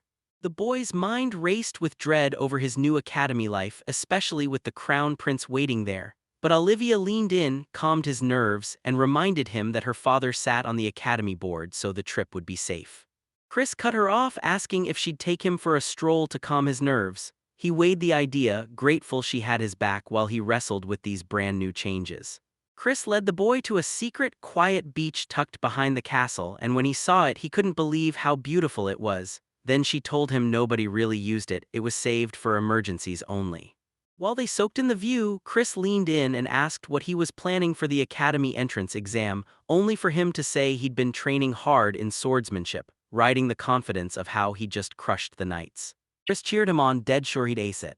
As the boy strolled the shoreline, he leaned in and demanded that Chris tell him, could she and Lloyd really beat her father Logus? Chris stopped mid-step, then decided to prove a point. She grabbed her sword, set it ready to drop, and told him to watch like his life depended on it, warning him not to blink or lose track of exactly where it hit the ground. The boy nodded hard, locking onto her next move, and Chris casually dropped her sword and told him, watch this. While his eyes chased the blade's landing, Chris slipped in behind him without a sound. She popped up right beside him out of nowhere, and it slammed him with shock. She'd moved so fast and so silently that he finally understood her skill was way beyond anything he'd imagined. Chris said she'd moved the second the sword struck the ground, proving she was terrifyingly fast, then bragged that even Logus couldn't keep up with her, claiming Lloyd could beat him in a straight-up fight. The boy finally got how brutal it would be to reach their level, but motivation lit a fire in him. Thanks to the encouragement and that precious break before his exam, he turned to Chris and said thanks, and Chris just smiled back. Relieved he could finally breathe easy as the wind gusted, Chris's hair ribbon snapped loose. The boy stood there in silence, but inside he felt flustered like the moment had him by the collar. Chris clocked it instantly and blurted out a quick apology, promising she'd tie it back right away. Then he waved it off, thinking how ridiculously clever Chris could be sometimes. The boy rolled into the academy district by train, staring in disbelief at the massive crowd, and the whole place was buzzing, packed with students, guardians, and researchers everywhere. His companion told him the district never slowed down, packed with every kind of person imaginable. Then the boy finally understood it. This was it, the academy was right in front of him. The boy finally faced the mighty Royal Kingsland Academy, nerves crackling as he prepared to charge into his entrance exam. Chris shot him a good luck grin as he marched toward the test hall, full of grit and ready to give it everything he had. The moment the boy stepped into the academy, someone dropped out of nowhere right in front of him. He quickly asked if they were okay, but the person seemed upset and frustrated. Nearby, another student scolded them for lacking motivation. The boy wondered if this person was someone important or familiar. The boy snapped to attention. Turns out the strict man in front of the group wasn't just supervising at all, he was the examiner, and his blunt, ruthless words were built to crush nerves and measure skills. Before the test even started, the rules got laid out and nobody was allowed to say their name, so it stayed fair for everyone. So the boy steadied himself, knowing this exam was going to test his body and his mind to the limit. The exam grilled their swordplay and martial arts, even letting them use special abilities as long as they didn't turn into projectile attacks. Then the examiner tore into every single student's moves, straight up calling them all failures. As the crowd thinned, the boy stepped forward with pure grit, ready to prove he belonged, clutching only his sword. In the arena, the boy squares up to the examiner and both of them tighten their grip, swords ready, eyes locked. The examiner sneers at him, daring the boy to prove himself and win his approval for entry. The boy explodes forward toward the examiner, charging with raw speed and pure determination. He slips the strike and snaps in a counter, and the examiner's jaw drops, admitting the kid's way better than anyone expected. The battle rages non-stop. He snaps to the side to dodge a crushing blow, then whips around and moves like lightning. He tries to use his smaller size to throw the examiner off, keeping them guessing at every turn. Then he surges in for the next move. He waits for the perfect opening, then lunges, only to get shoved back hard.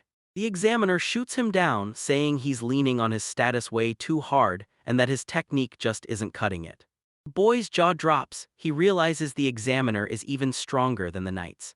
The examiner sneers at his skills, claims no tricks can touch him, and even drags the boy's teacher through the mud. So the boy clenches his jaw and stays calm because his only mission is to pass the exam, not start a brawl. The examiner tells the boy, "I'm not holding back," daring him to quit, while the boy shakes his head, refuses to back down, and insists on continuing. The examiner sneers at the boy, claiming his parents raised him in stupidity, and then vows to educate him himself. The boy stays locked in, dialed in, and bracing for whatever hits next. The boy replays the examiner's words in his head, and suddenly he realizes he can laugh off every insult aimed at him. But the second someone insults his mother or his teachers, determination slams into him. He's ready to fight with his real effort and prove what he's got. Ein's smile drops, he goes all in, and when he unleashes his terrifying power, Phantom's hand from the Black Knight summons dark, spectral claws behind him, crackling with raw energy. He totally caught everyone off guard, including the examiner, who nearly lost it when the power erupted with those phantom hands, demanding an explanation for how they showed up. Ein plants his feet and won't budge, no hesitation, no retreat, because he's never heard of any rule that would stop his skill, and right now he's locked in, waiting to unleash his next move. Two fighters square off in the arena, one calm and deadly with two snake-like arms, while the other starts to lose control. He gets fired up and charges in with his sword, while the calm fighter smirks, thinking extra arms don't automatically make someone stronger, and then the blades are about to collide. The snake-armed fighter snaps into a brutal flurry, swinging both arms to unleash a rapid assault, but the other guy jukes and darts out of every hit, weaving around strike after strike as the pace keeps climbing. The one dodging keeps pace, slipping past every strike with lightning-fast moves, and the whole fight turns into a blur where both of them flex their skills non-stop. Eyepatch fighter slams the ground, blasting shockwaves as he stops the snake-like arms dead in their tracks. He's so confident it's scary, those hits barely even faze him, while the other fighter wheezes for breath, gasping hard. Then it clicks, no matter how many extra arms he's got, every move gets shut down with way too much ease, and the moment his attacks fail, the smaller fighter surges his snake-like arms with even more magic, swelling them bigger and harsher than before. Sparks burst as he gears up for his next move, and the eyepatch fighter freezes, shocked, then grinning wide as he realizes his opponent just raised the stakes. Power surged into those arms and they slammed down hard enough to bust the ground open, ripping the arena apart as rocks blasted through the air, while the sword fighter struggled to stay in reach. He snaps up, shocked to see the attacks hit faster than ever, and they might even shatter the field itself. He scrambles to block and dodge, barely getting out of the way in time. The fight cranks up hard, the smaller fighter rockets into the air and slams back down screaming, going straight for a decisive strike. The sword fighter snaps to react, but once he spots that powered-up hand, his timing suddenly feels like it's dragging. The fight finally snaps shut when the smaller fighter drives one brutal strike straight onto the mark. Then he springs up out of nowhere and clamps his grip on his opponent's sword. He clamps the blade in place with both hands, and the sword fighter jerks and fights to escape, shocked by the sudden move. Then the whole mood flips and the smaller fighter braces for his next strike. The sword fighter slams his blade into the ground, trying to throw his opponent off, but the smaller fighter clings on like he's stuck for good. With a surge of pure strength, the smaller one hauls himself up, no retreat, while both of them slam into each other with everything they've got, refusing to budge or break. The little fighter blasts out a brutal strike with his magic arm, but the sword fighter rushes in and slams it head-on, cracking the ground to pieces, and they both freeze, stunned that the attack got stopped so cleanly. They shove through the pain anyway, gritting their teeth through every hit, leaving them both wrecked, but neither one dares to quit. The smaller fighter rips loose another massive blow with both magic arms, crashes the ground hard, and blasts the battlefield into a towering cloud of dust and debris. As the dust clears, he's wheezing and beat up, but he's still upright, magic arms raised and ready to strike. The sword fighter claws himself up from the rubble, stunned by the kid's insane strength and non-stop endurance. He's never seen anyone like this before. The smaller fighter, still stunned, spots his opponent standing there and realizes, holy hell, how unstoppable he has to be. The entire testing ground is getting demolished, something that's never happened before, and the battle rages so hard they can't even keep the test going. After the fight, the smaller fighter quickly blurts out an apology, mortified that he lost control and wrecked everything. He bows, convinced he bombed the test with that sword fighter move. Then the fighter stares back in cold silence for a beat. While the smaller fighter's stomach flips about what happens next, the sword fighter doesn't snap or shout. He shoves a certificate into his hands, telling him he actually passed the test. Then he admits he gets it. The kid's rage had a real reason, and they both had their moments in that brutal fight. The kid stares, shocked, then exhales, clutching that certificate like it's gold. After all that intensity, both fighters finally share a quiet nod of respect. For a split second, the kid freezes in pure shock, then his face lights up with relief and he grins. He gives one final bow, watches the sword fighter stride off, and then, bursting with joy, he sprints outside clutching his certificate, ready to tell everyone he passed the test. Once he clears the test, a bunch of people rush in and throw their hands up, cheering him on like he just won everything. One of them, visibly fed up, blurts out, "Are you mad?" Confronts him for breaking his promise and using that special skill on someone, and the kid's face goes tense with nerves. He apologizes and scrambles to explain that they felt his power even from far away, and the girl immediately turns red as she tries to talk to the kid without losing it. She admits she can't just pretend it didn't happen, especially since he showed off his special skill, even if it was only for the test. Then she snaps that he can't use it so casually, totally flustered while she scolds him, and the kid just stays quiet, absorbing everything as he plots what to do next.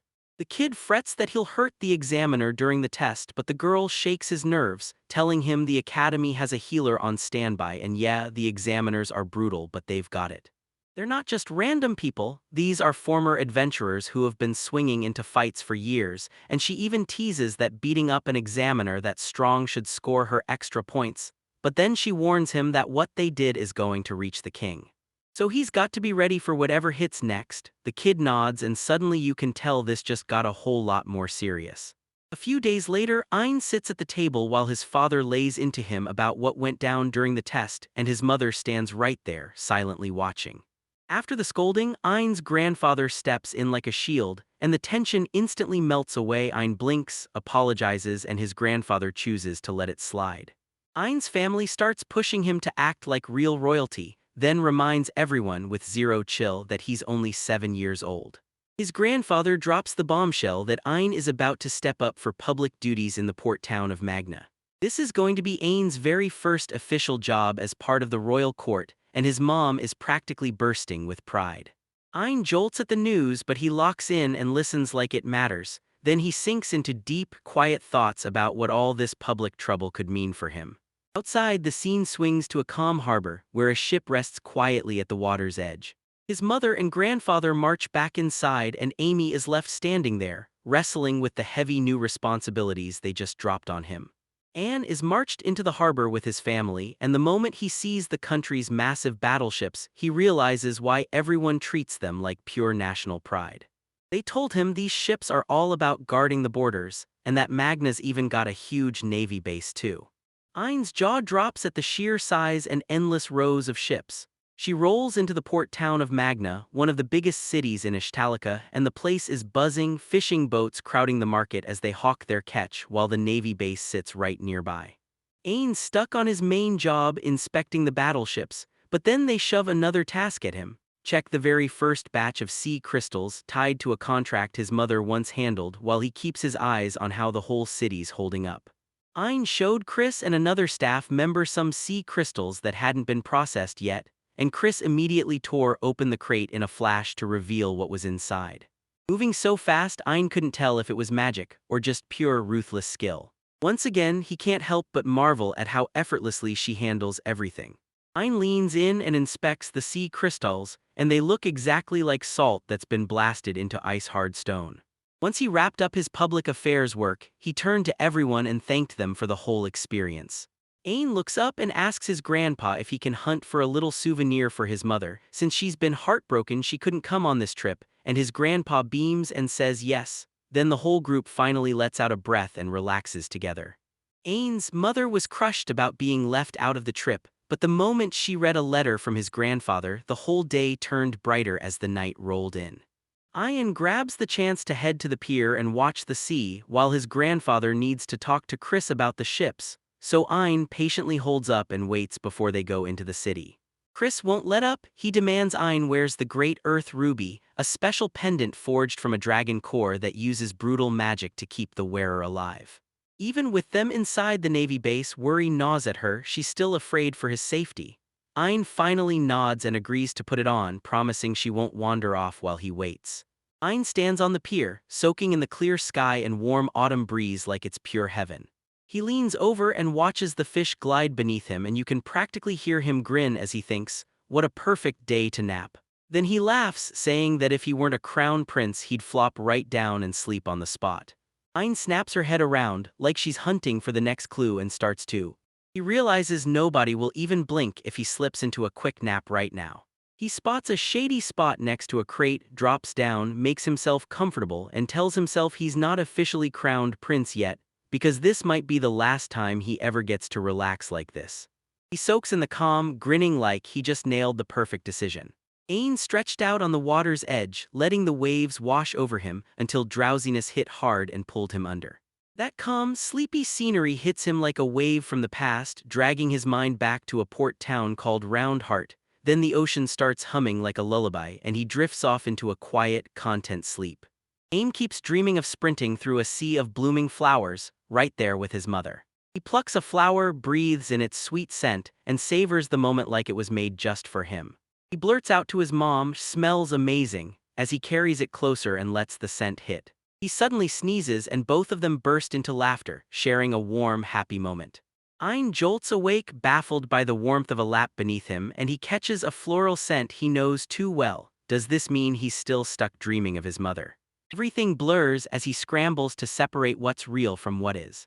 She leans in and asks softly but teasingly what he's planning to say first, like if it's been a while or if he'll finally thank her for letting him use her lap as a pillow.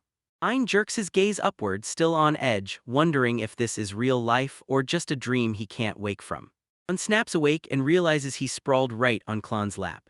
She leans in and asks if he wants water, her concern shining through every word. On the pier, they soak up the calm together, shoulders close, trading quiet smiles and staring out at the water like it's their whole world. Ian and Clon kick back by the water, trading wild updates, both shocked to learn the truth: Ian's royalty and Clon's whole life uprooted to another continent.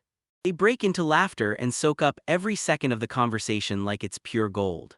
Clon leaned in and told them, "I'm not here by myself." She'd rolled up with her grandpa, Archduke August, and a handful of servants. She even pointed them out standing right nearby. Clon drops a bombshell. Her grandfather isn't the Archduke anymore because age finally took him, and he handed the title straight to her father. After her grandpa's retirement, he whisked her away to the trading city of Birdland, where something goes horribly wrong and they vanish for a while. But with Olivia Sama stepping in, they finally snag a ship from Euro and make it to Ishtalica. With all these political landmines, they hush up the details, because an archduke from another country stepping in could spark a whole mess. Ayn shoots an apology, but Clon waves it off and tells him not to sweat it. Chris tears through her work, then sprints to the pier to catch Ayn and Clon. After the introductions, Chris shoots Ayn a scorching glare for napping outside, and it completely scrambles his composure. Chris then swoops in and invites Clon to ride along as they gear up to hit Magnus City together, and Clon beams and says yes, so the whole crew gets ready to leave, with Ayn swearing she won't doze off like that again. Clon bows and asks Ayn to tag along, praising her as "Your Highness Crown Prince," and even though Ayn's caught off guard, a huge smile breaks out as she accepts. Then they seal it with a formal handshake, both grinning like they're about to hit the road together. Late at night, Clon and the second princess sneak away for tea together. The princess beams and thanks Clon for helping her out and for setting up their whole stay. Clon just waves it off, saying it was no big deal. And she admits she'd rather be called by her name again, just like last time. With royal titles hanging over their heads, they still kick back, talk straight from the heart, and keep the whole vibe light and easy. Over a cup of tea, Olivia Sama leans in and asks Clon what she's planning for her future. Clon freezes at the question, then listens hard, realizing Olivia truly wants to know what she's going to do next. The talk shifts into something deeper as Clon starts weighing what comes next, and Olivia tells her, "You don't have to hide a thing, just me and you here." Clon still remembers when Warren once demanded to know why they'd come to Ishtalica, and this time, Olivia's question hits way too close to home. Clon doesn't beat around the bush. She tells them she crossed the sea just to meet the crown prince, laying her real motives bare, and then Olivia presses her. "So are you planning to stay in Ishtalica for the rest of your life?" Clon's intentions with Ayn are driving you nuts, until Clon admits, "I don't even know if I'm qualified to answer." But she swore she was ready for that choice the second she stepped out of her home, proving she'd already fully chosen this new life. Olivia lights up and tells him, "There's no problem at all." Then she pulls Clon in and pushes him to join an all-girls academy run by the queen, her own mom. Olivia rushes to explain that it's not the same academy as Ayn's. But she swears Clon will grow the most right here, pushing her to light up the world. because once she starts shining, nobody will be able to deny her. Olivia reaches for Klon and begs him to help her light up the world. Klon's voice wobbles as tears burn his eyes, but he nods and answers with a grateful, shaky yes. Ayn stayed in the library way past midnight, grinding through a mountain of books like her life depended on it. Marsh frets over him, but Ayn just smiles, promises he'll crank out one last batch of work, and then, right there, thanks her. Ayn was buried in his studies when someone crept up behind him and murmured a whisper right into his ear. It startles him so hard he jolts. Then the lesson wraps up as Ayn stretches, looking worn out but still wired with determination after a long grind of studying. Klon grins and teases Ayn for overreacting when she suddenly pops up behind him. Then Ayn freezes, shocked, and blurts out, "Wait, why are you here?" Klon tells him she wrapped up her own studies and decided to check on him, then laughs, saying he was so locked in he didn't even see her walk in, and next time she's demanding a more normal hello. Ayn asks Klon if she's about to sleep, and she shoots back that she was just about to jump in the bath. Then she grins and tells Ayn the tub is huge, like he should enjoy it too. Then out of nowhere, Klon slides over and asks if Ayn wants to go together, and Ayn's brain just stalls as embarrassment hits him full force. Claude struts in wearing a fancy dress, snapping that she's late because she had to help her grandfather welcome everyone. Then Ayn just freezes, staring, before saying the dress looks amazing on her. Claude smiles, thanking him, and tells him he looks just as cool in formal wear. At the party, Klon's jaw drops at everything in Ishtalaka, and she can't stop raving. She thinks the whole thing is stunning. At night, the city lights blaze like fire, so even commoners can hop on the water train and ride in style. She's blown away by how this country uses magic stones in everyday life, and even more, she can't stop zeroing in on how people treat them. Ayn's shocked. People from the common streets in Haim aren't supposed to be working parties like this, ever. Then he mutters that it's his first party since nothing about him's been announced yet. Klon presses for the date of the announcement, and Ayn tells him it'll probably happen next spring, right before she steps into the academy. They joke about preparing a speech, and Ayn thinks he should learn to talk more like an elder, maybe even like the first king. While Klon suggests he could take inspiration from someone he looks up to, the mood is pretty light and relaxed. Some nobles at the party fume because someone from Haim got invited, whining that they'll soil the castle. Then Ayn and Klon overhear it and can't help but wonder what the prime minister is really up to. Even with the gossip swirling around them, Klon flashes a smile at Ayn, swears she's fine, and tells her to just enjoy the party. Then she slips her hand into his, trying to keep the whole night from turning heavy. Klon dashes off, leaving Ayn behind. He says he spotted some amazing food and is coming right back with it. Ayn is suddenly cornered by his grandfather, who demands, "Where's Klon?" Ayn blurts that she went to grab something to eat, and then his grandfather leans in and drops the bombshell. King has a special gift lined up for Ayn at the party, so get ready. Ayn's grandfather leans in and tells him the king is still hurting over what went down at that party in Haim. He says he thought it'd be a great idea to announce Ayn at this party, until something brutally cuts them off mid-conversation. Suddenly a plate crashes to the floor and shatters, and Ayn's eyes snap to it instantly. At the party, a nobleman storms up to Claude with blazing rage, barking out a command as if it were an order. He slams her as a country bumpkin from Haim and barks that she has no right to show up, and the whole room turns ice cold right as Ayn's grandfather mutters that this noble is nothing but stubborn, steps in and takes over the mess. Klon squirms the entire time, visibly uneasy and worried. The nobleman tries to cow Klon, shoots his hand out toward her and snarls that he'll teach her her place.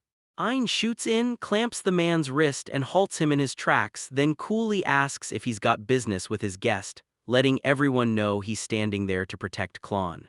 Ayn steps in, puts herself between Klon and danger, and fires back that she's the prime minister's guest, and then the nobleman sneers at her for daring to interrupt, saying, "If you've got Ishtalaka in your heart, it's only normal to hate the people of Haim," and Ayn flat out warns him not to cross that line, but the nobleman pretends he didn't hear a thing. Klon lunges to stop Ayn, but right away the other guests start whispering that they'll never forgive what Haim did to Olivia Sama, especially since, in their eyes, Haim is nothing but an inferior country. Ayn still remembers that time he and his mom had nowhere to go, and how she ripped him out of Haim to save his life. He swears none of this is Klon's fault, because he's stuck without the power to be recognized, and that's what's holding him back.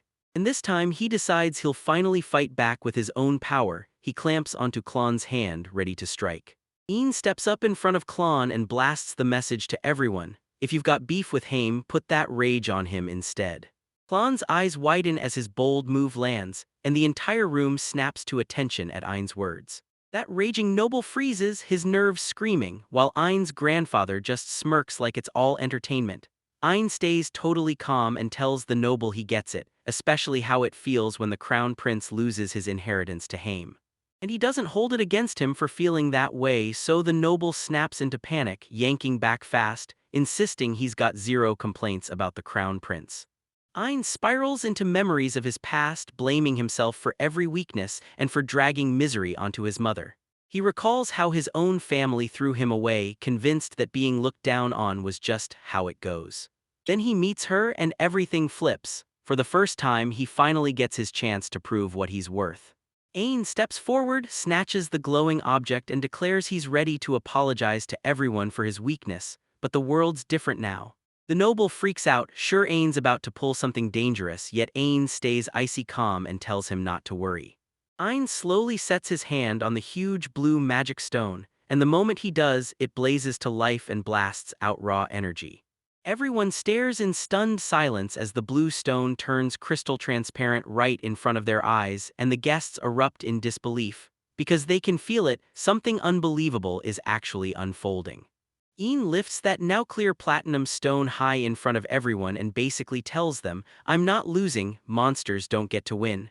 Then he points it out like it's undeniable proof. This is the same platinum the first king loved.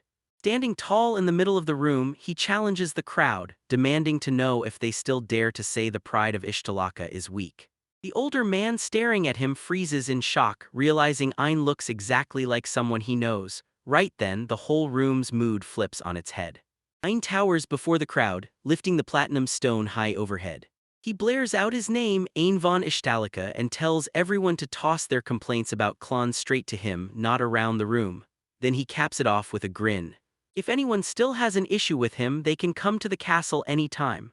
The whole room just freezes, staring at him in stunned silence, completely blown away by that fearless confidence. Ein shoots the platinum up to the ceiling, roars to the whole room, and swears, crowned prince and all, that he'll rise into a king worthy of leading Ishtalaka, the way that first king once did. The entire crowd is left speechless, stunned by his unshakable nerve, while Ein's bold announcement, calling him crown prince and highness, hits everyone like a lightning strike. Ein, a little shaky, asks everyone to welcome Klon, standing right beside him too. Klon's jaw drops, eyes shining, and Ein can't help thinking, I just blurted out my thoughts again, did I? Everyone near Aim explodes with emotion the second the announcement hits, some breathing out in relief, others standing taller with pride. The king nods in silence, and Ein suddenly realizes that from this day forward, everything changes. He didn't just inherit the title, he's finally become the crown prince of Ishtalaka.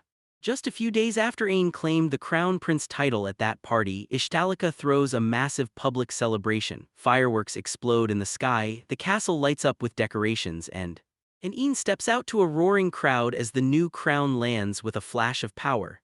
When the cheers die down, everyone can't stop talking about how brave he was, how he protected Klain without flinching at the magic stone's terrifying might. Even the king declares it all went perfectly. Klain turns to Ein and thanks him, shoving a drink into his hands as everyone finally exhales, and the king begins to talk about how normally he'd throw the punishment at Ein, but since she's already been through hell, he swallows it and lets it slide. Then Warren leans in and says the nobles are blown away by Ein, and that everyone's going to be whispering and spreading the tale of what happened at that party. They also clocked it, Ein's speech was almost a dead ringer for the first kings, even though nobody had ever filled him in. Warren reckons Ein must have stumbled on it somewhere because he's obsessed with the first king, and then he drops the bombshell that he's got a report on Lady Klain. Warren lays out 3 education paths to help you land a spot as a civil official, step by step. To be trained like the queen, or to rule from the start as a princess who bends the hearts of everyone around her. King leans in and demands to know which one she picked. Klain chose a daring path. She wanted a high education, the power to sway people far and wide, and the strength to protect the king. Ein leaned in as she poured out her grit and her hopes for the future, then the king clocked it. Klain had picked all 3 paths she was offered. Both elders lean back, smiling like proud captains, marveling at how blessed the next generation is watching Ein and Klain grow into something huge. Once more, they trade a quiet nod and believe, really believe, that the future is about to get bright. A massive farewell ceremony erupts, and right in the spotlight, Ein, Klain, and Olivia stand surrounded by a wall of guards. Cherry blossoms swirl down as Olivia rushes to make sure Ein and Klain are truly ready before they set off on their journey. Ein and Klain are fired up and raring to jump into the new chapter. Each of them headed off to different academies, and Olivia tried to crash their goodbye with a hug only to get stopped and told she couldn't go with them. They still swore they'd do their best. Olivia frets over Ein, but Chris shoots her reassurance right back she'll be escorting him. Then the others chime in, if Olivia rolls up to the academy, it'll turn into a full-blown scene. Ein hugs his mother goodbye and then fires up to head to the academy with Klain. Ein heads off to the academy, that re-smile back on his face as he's ready to dive into school life, and Olivia watches him go with a soft, knowing smile, silently cheering him on as this new chapter begins. The whole crew rolls up to the academy, flanked by swarming students and bustling staff all around them. Ein barrels up to the packed academy entrance, and the sheer crush of people hits her like a wave. Chris leans in and promises him she'll get him to school safely every single day, even if her words have to carry the whole weight. Ein can't seem to shut his brain off, and he keeps wondering, will he ever feel at ease in a school this prestigious? As he bursts up to the academy entrance, Chris shouts for a student named Dill. Dill strides up to Ein, gives him a respectful nod, and right then Chris jumps in to introduce the two. Chris proudly introduces Dill Galatia, Lloyd and Marchit's son. Ein and the crew are stunned when their mix-up turns into a full-on misunderstanding, because they swear Lloyd and Marchit are a married couple just based on that height difference. Lloyd and Marchit are caught side by side, and the shock on the boy's face is instant. A woman tells Lloyd, still just an apprentice knight, that he's already crazy skilled and can protect the people who need him most. She also slips in that Lloyd and Marche both work at the castle, and that's why you never see their private lives. So the boy is stunned when he realizes he had no idea they were actually married. Dill Galatia strides in as the new bodyguard, declares he's honored to protect the young prince, and then, right on cue, a messenger rushes in with a message from the king. They tell him this setup is training for the prince to learn how to lead. Don't act stiff or crawl when it comes to Dill, but don't forget the respect either, because the king's orders come first. The boy beams at him, warm as the sun, and reaches out his hand with a friendly grin. Dill wipes the calm off his face just enough to show respect, then stands, bows back with perfect form, and lets their partnership begin. Dill bows with respect, declares his honor, and offers his service to the prince. Then Ein, desperate to break the awkward formality, urges him to call him by his name instead. Dill politely shuts it down, insisting on keeping the proper distance as the bodyguard. Ein can't help clocking just how stiff and deadly serious Dill is. Then the woman snaps at Ein, don't come back after school without Dill, or don't come back at all, and she walks off. Ein can't stop worrying that people will see him as unreliable just because he keeps needing someone hovering over him. Dill strolls beside him, confirms there's no welcome event at the academy, and promises to escort the prince around after class. Ein nods, saying he'll stay right there in his classroom till then. Ein and Dill march into the academy, and Dill quickly tells her she's getting placed in the first class, while Ein can't stop staring at that massive ornate door, blown away by it. Ein stares at the place, stunned at how grand it looks compared to the others, and Dill shoots back, only the top students get the first class. Heck, even the door's design screams that difference. Dill makes it crystal clear, at Royal Kingsland Academy, skill isn't just important, it's everything. They train nobles and commoners alike, all because they want anyone who has the drive to help strengthen the nation. Once he's gone, Ein locks in mentally, staring down that impossible grand door with no handle, because he can't wait to see what's behind it. He keeps inspecting it, then it snaps open all by itself and he jerks back in shock. Ein can't believe it when that huge door swings wide on its own. Staring at these crazy advanced machines like, why on earth are they set up for a classroom, as he steps inside. He steps in and gets hit with the sight of a gorgeous lecture hall packed to the brim with students. Some students leaned in like they were dying to know, others didn't care at all, and one guy was even snoozing through the whole class. Ein scanned the classroom and clocked the tiny student crowd, and a wave of relief hit her. Maybe she'd actually have room to fit in. Soon after, the teacher enters introducing himself as Rook, the instructor for magic engineering, and their homeroom teacher pleased that all students are present on the first day. Rook tells you his class is special, then reveals he was picked for it after another teacher retired. He keeps his expectations razor thin. He doesn't want speeches, he wants results. After a short, no-nonsense speech, he snaps the lesson shut and walks out, leaving the students staring in shock at how instantly it ends.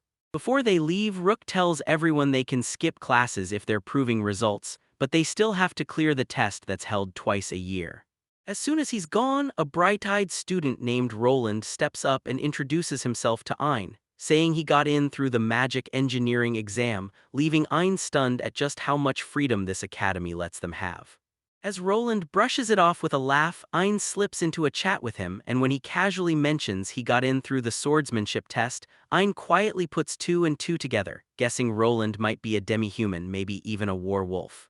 Suddenly it hits Roland, he realizes it. They say Ein is the rumored student who supposedly took down a veteran examiner and even wrecked the test arena. So the second class starts, everyone's whispering in shock as the story races from mouth to mouth. As rumors fly and Ong gets flustered, he tries to kill his own reputation by cracking jokes about losing in the test, yet Roland only ends up admiring him even more. Right before Ong could finish introducing himself, the door bursts open and Dill strides into the classroom. Every head snaps his way as hushed whispers explode, shocked that the Grand Marshal's son is walking straight toward Ein. Dill strides up to Een and bows low, calling him Your Highness. Shocking everyone in the room, he blurts that he came to guide Ein around the academy, then realizes he totally forgot the school's free study system. When Dill finally reaches out his hand, the other students go wide-eyed, shaking in disbelief as someone of his status bows his head like that. Ein beams at Roland, introduces himself with pure friendliness and practically pulls him into their academy tour. Roland starts to panic, then blurts that he's got other jobs to finish and backs off. While Ein pulls Dill away, Roland just stands there, stunned, finally clocking that the sweet kid he was chatting with like it was nothing. That was the Crown Prince. Dill hurries Ein through the academy, pointing out sprawling buildings and jaw-dropping facilities, until they reach a massive library so huge it basically rivals the size of the castle. Ein thanks him for the tour, stunned by how huge the place is, then turns curious and asks if Dill's going to stick by his side the whole time at the academy, because he can't figure out how that works with Dill's classes and training. Ein snaps at Dill that he can't ditch his own schedule just to babysit him, but Dill doesn't budge. He swears the prince's safety comes first, no matter what. Noticing how dead serious Dill is, Ein tries to snap the mood and blurts out, straight up, what kind of women Dill likes. Does he go for long hair, a specific personality, or just kind people, and it catches Dill completely off guard.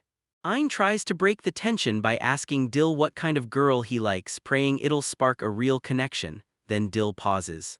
He says he likes a woman stronger than he is, and when Ein hears that, Chris instantly clicks in her head because she knows she fits the bill perfectly. Dill calls out the random turn and Ein stammers that she just wanted to understand the one protecting him. Dill confesses he dreams of someone just as tall and strong as his father, with a body that's built like a powerhouse. Dylan's jaw drops at the description, but he still pushes him on, saying he really hopes he finds someone like that. Then Dylan leans in and quietly thanks him, explaining that most people usually laugh at his taste, so Ein's words genuinely light him up inside. Feels like they finally clicked, so Ein drags Dill into a lunch together to talk more, and yeah, it's small, but Ein swears it's the first real step to bridging the gap. Dill nods along calmly, and the two stroll side by side as a brand new friendship starts to bloom. At lunch, Ein daydreams about sharing a warm, laughing meal with Dill, but the moment reality hits, Dill just looms nearby like he's guarding the whole area and Ein chews in awkward silence. He knows they're still worlds apart, yet he forces himself to keep eating as the scene cuts to the nearby Liabai Female Academy. At Liabai Female Academy, a girl named Klon starts the whole chaos. Her clan finds her packed in by a crowd of fired-up classmates, all itching to introduce her to their noble relatives. Even as they shower her with compliments and talk up her status, she bows and turns them down, quietly saying she's just a commoner and won't pretend she belongs among nobles. But inside, a heavy sigh hits her hard, because this kind of conversation keeps popping up everywhere. Klon smiles and thanks the girls for their trust, then warns them that if anything goes wrong, the Prime Minister will take the blame, so the others panic and rush to apologize for jumping the gun. And she flashes them a gentle smile, telling everyone she really hopes they'll all get along. Her warm presence sends the girls blushing and buzzing with excitement. Klon can't stop thinking about her transfer to an academy that Olivia once knew, and she vows to squeeze every last second out of this place before her time runs out. Right there, as she walks beside her classmates, she makes a fierce promise: no wasted moments, and she's going to pour everything she's got into every single thing she can do right now. On the edge of the Ishtalika capital, inside the night station, a tense night explodes into action. Under the moonlight, a cell sits there, bars shattered, while the prisoner stares in shock, and then one night's alarm blares. A prison break has erupted. Night after night slammed into the prison cell, and the guards stood there dumbfounded, because the inmate had vanished, and the reinforced door shouldn't have been able to open at all unless someone used a special magic tool, yet there was zero sign the tool was ever touched. The commander snaps for contact with the castle and demands every station knight's name on a list, and then they pin down the fugitive, the Sloth, a rare vampire demi-human and former adventurer who turned into a cold-blooded killer, slaughtering countless people for cash. Beneath the moonlit sky of Ishtalika, the escaped vampire darts across the rooftops, his cloak snapping like bat wings while the knight scrambles to catch him. He slips into the night with a wicked grin, soaking up his freedom as chaos closes in. A full week slips by since Ain enrolled at the academy. Then, after parting ways with Roland, he falls into step with Dill, and Dill immediately quizzes him about whether everything's been going smoothly. Ain says yeah, he's fine, but the school's freedom keeps messing with his focus. And then he drops a rumor about their class's teacher getting swapped out of nowhere, making Dill's reaction twitch just a little. Dill drops a bombshell. Wolf Magnus, the teacher, got fired for what he believed and how he acted because his ideals clashed hard with the academy's core principles. Once he ran the pharmacy and mastered monster poisons, he came from a noble family tied to Dill's own, so yeah, things were complicated from the start. Discrimination against commoners haunted his past, and the background checks before Ain's enrollment finally pulled it all out, so they yanked him out.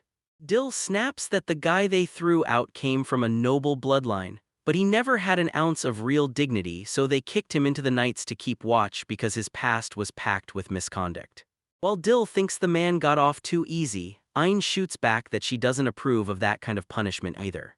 He realizes nobles and commoners aren't that different at all, and even with royalty in his hands, he refuses to use his title to look down on anyone. He keeps praising Ain's perspective, calling the way she thinks downright beautiful. Ain, hoping to break the formality between them, suggests Dill talk to him more casually. However, Dill politely refuses, saying that as his bodyguard he can't afford to act informally, keeping his composed and dutiful stance. Chris makes a quick excuse, slips off to tell the guards something, and tells Ain to stay right where she is while she's gone. Ain agrees, but the moment he spots how packed the city is, unease crawls up his spine. Uncomfortable in the bustling streets, he awkwardly stands out, drawing attention from nearby passers-by. Ain spots a pack of girls in the exact same uniform as Claude's, and the moment he clocks them, he realizes they're students from the Labe Female Academy, right there nearby. Why two scary men corner the girls and bark that it's unsafe to walk without a bodyguard, then demand they protect them anyway. The girls try to refuse, shaking with nerves, but the men push harder, and suddenly the whole street turns into a tense standoff, right as everyone watches the girls get harassed. Ain steps in without a shake, then tells the guys to stop staring and pointing like they're trying to make it everyone else's problem. The men glare at him, sneering at his meddling like he's just playing hero, while Aim stands his ground and tells the girls to walk away, insisting it's fine as the thugs swarm closer, furious that he just wrecked their hustle.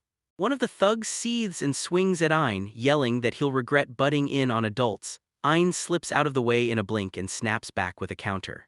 Instantly, Ain shot forward, clamped onto the man's arm and slung him to the ground like it was nothing. Crack. Then the thug hit hard, groaning in pain as Ain calmly called out the truth: he'd attacked first. The leftover thugs clock that Ain's from the Royal Academy, but they still jump him as a pack, figuring one kid can't possibly beat all of them. Ain jitters, raises both hands fast, tries to calm the chaos, and blurts out an apology. But his awkward vibe just fuels their laughter. They smirk like he's terrified, while he quietly assesses everything, stone calm. Ong squares up with the pack of thugs as Chris storms back from her patrol, seething with anger. Then she chews him out fast, reminding him she told him to stay put while the knocked-out men were left crumpled behind him. She awkwardly admits he's right, then shoots him a quick apology while she lets out a frustrated sigh.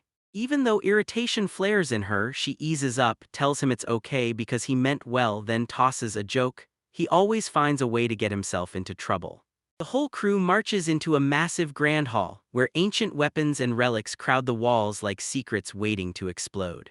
As Ian strolls alongside Chris and Laurel, Chris needles him about that reckless mess earlier, reminding him he only escaped with a slap-on-the-wrist punishment from the king and that dreaded reflection essay, and Laurel jumps in too, worrying his fate even as she can't help feeling relieved he's still safe. Ian finally admits his blunder, grinning with that awkward, "I messed up" energy while both women haul him into affectionate scolding, proving how much they care. Queen Laurel of Ishtalica, graceful, dark elf elegance and all, praises Ain's courage to the skies, then reminds him right on the spot that even a brave move could have been dangerous for a crown prince. Even with that calm voice, you can feel the affection shining through every word, like she's trying not to smile.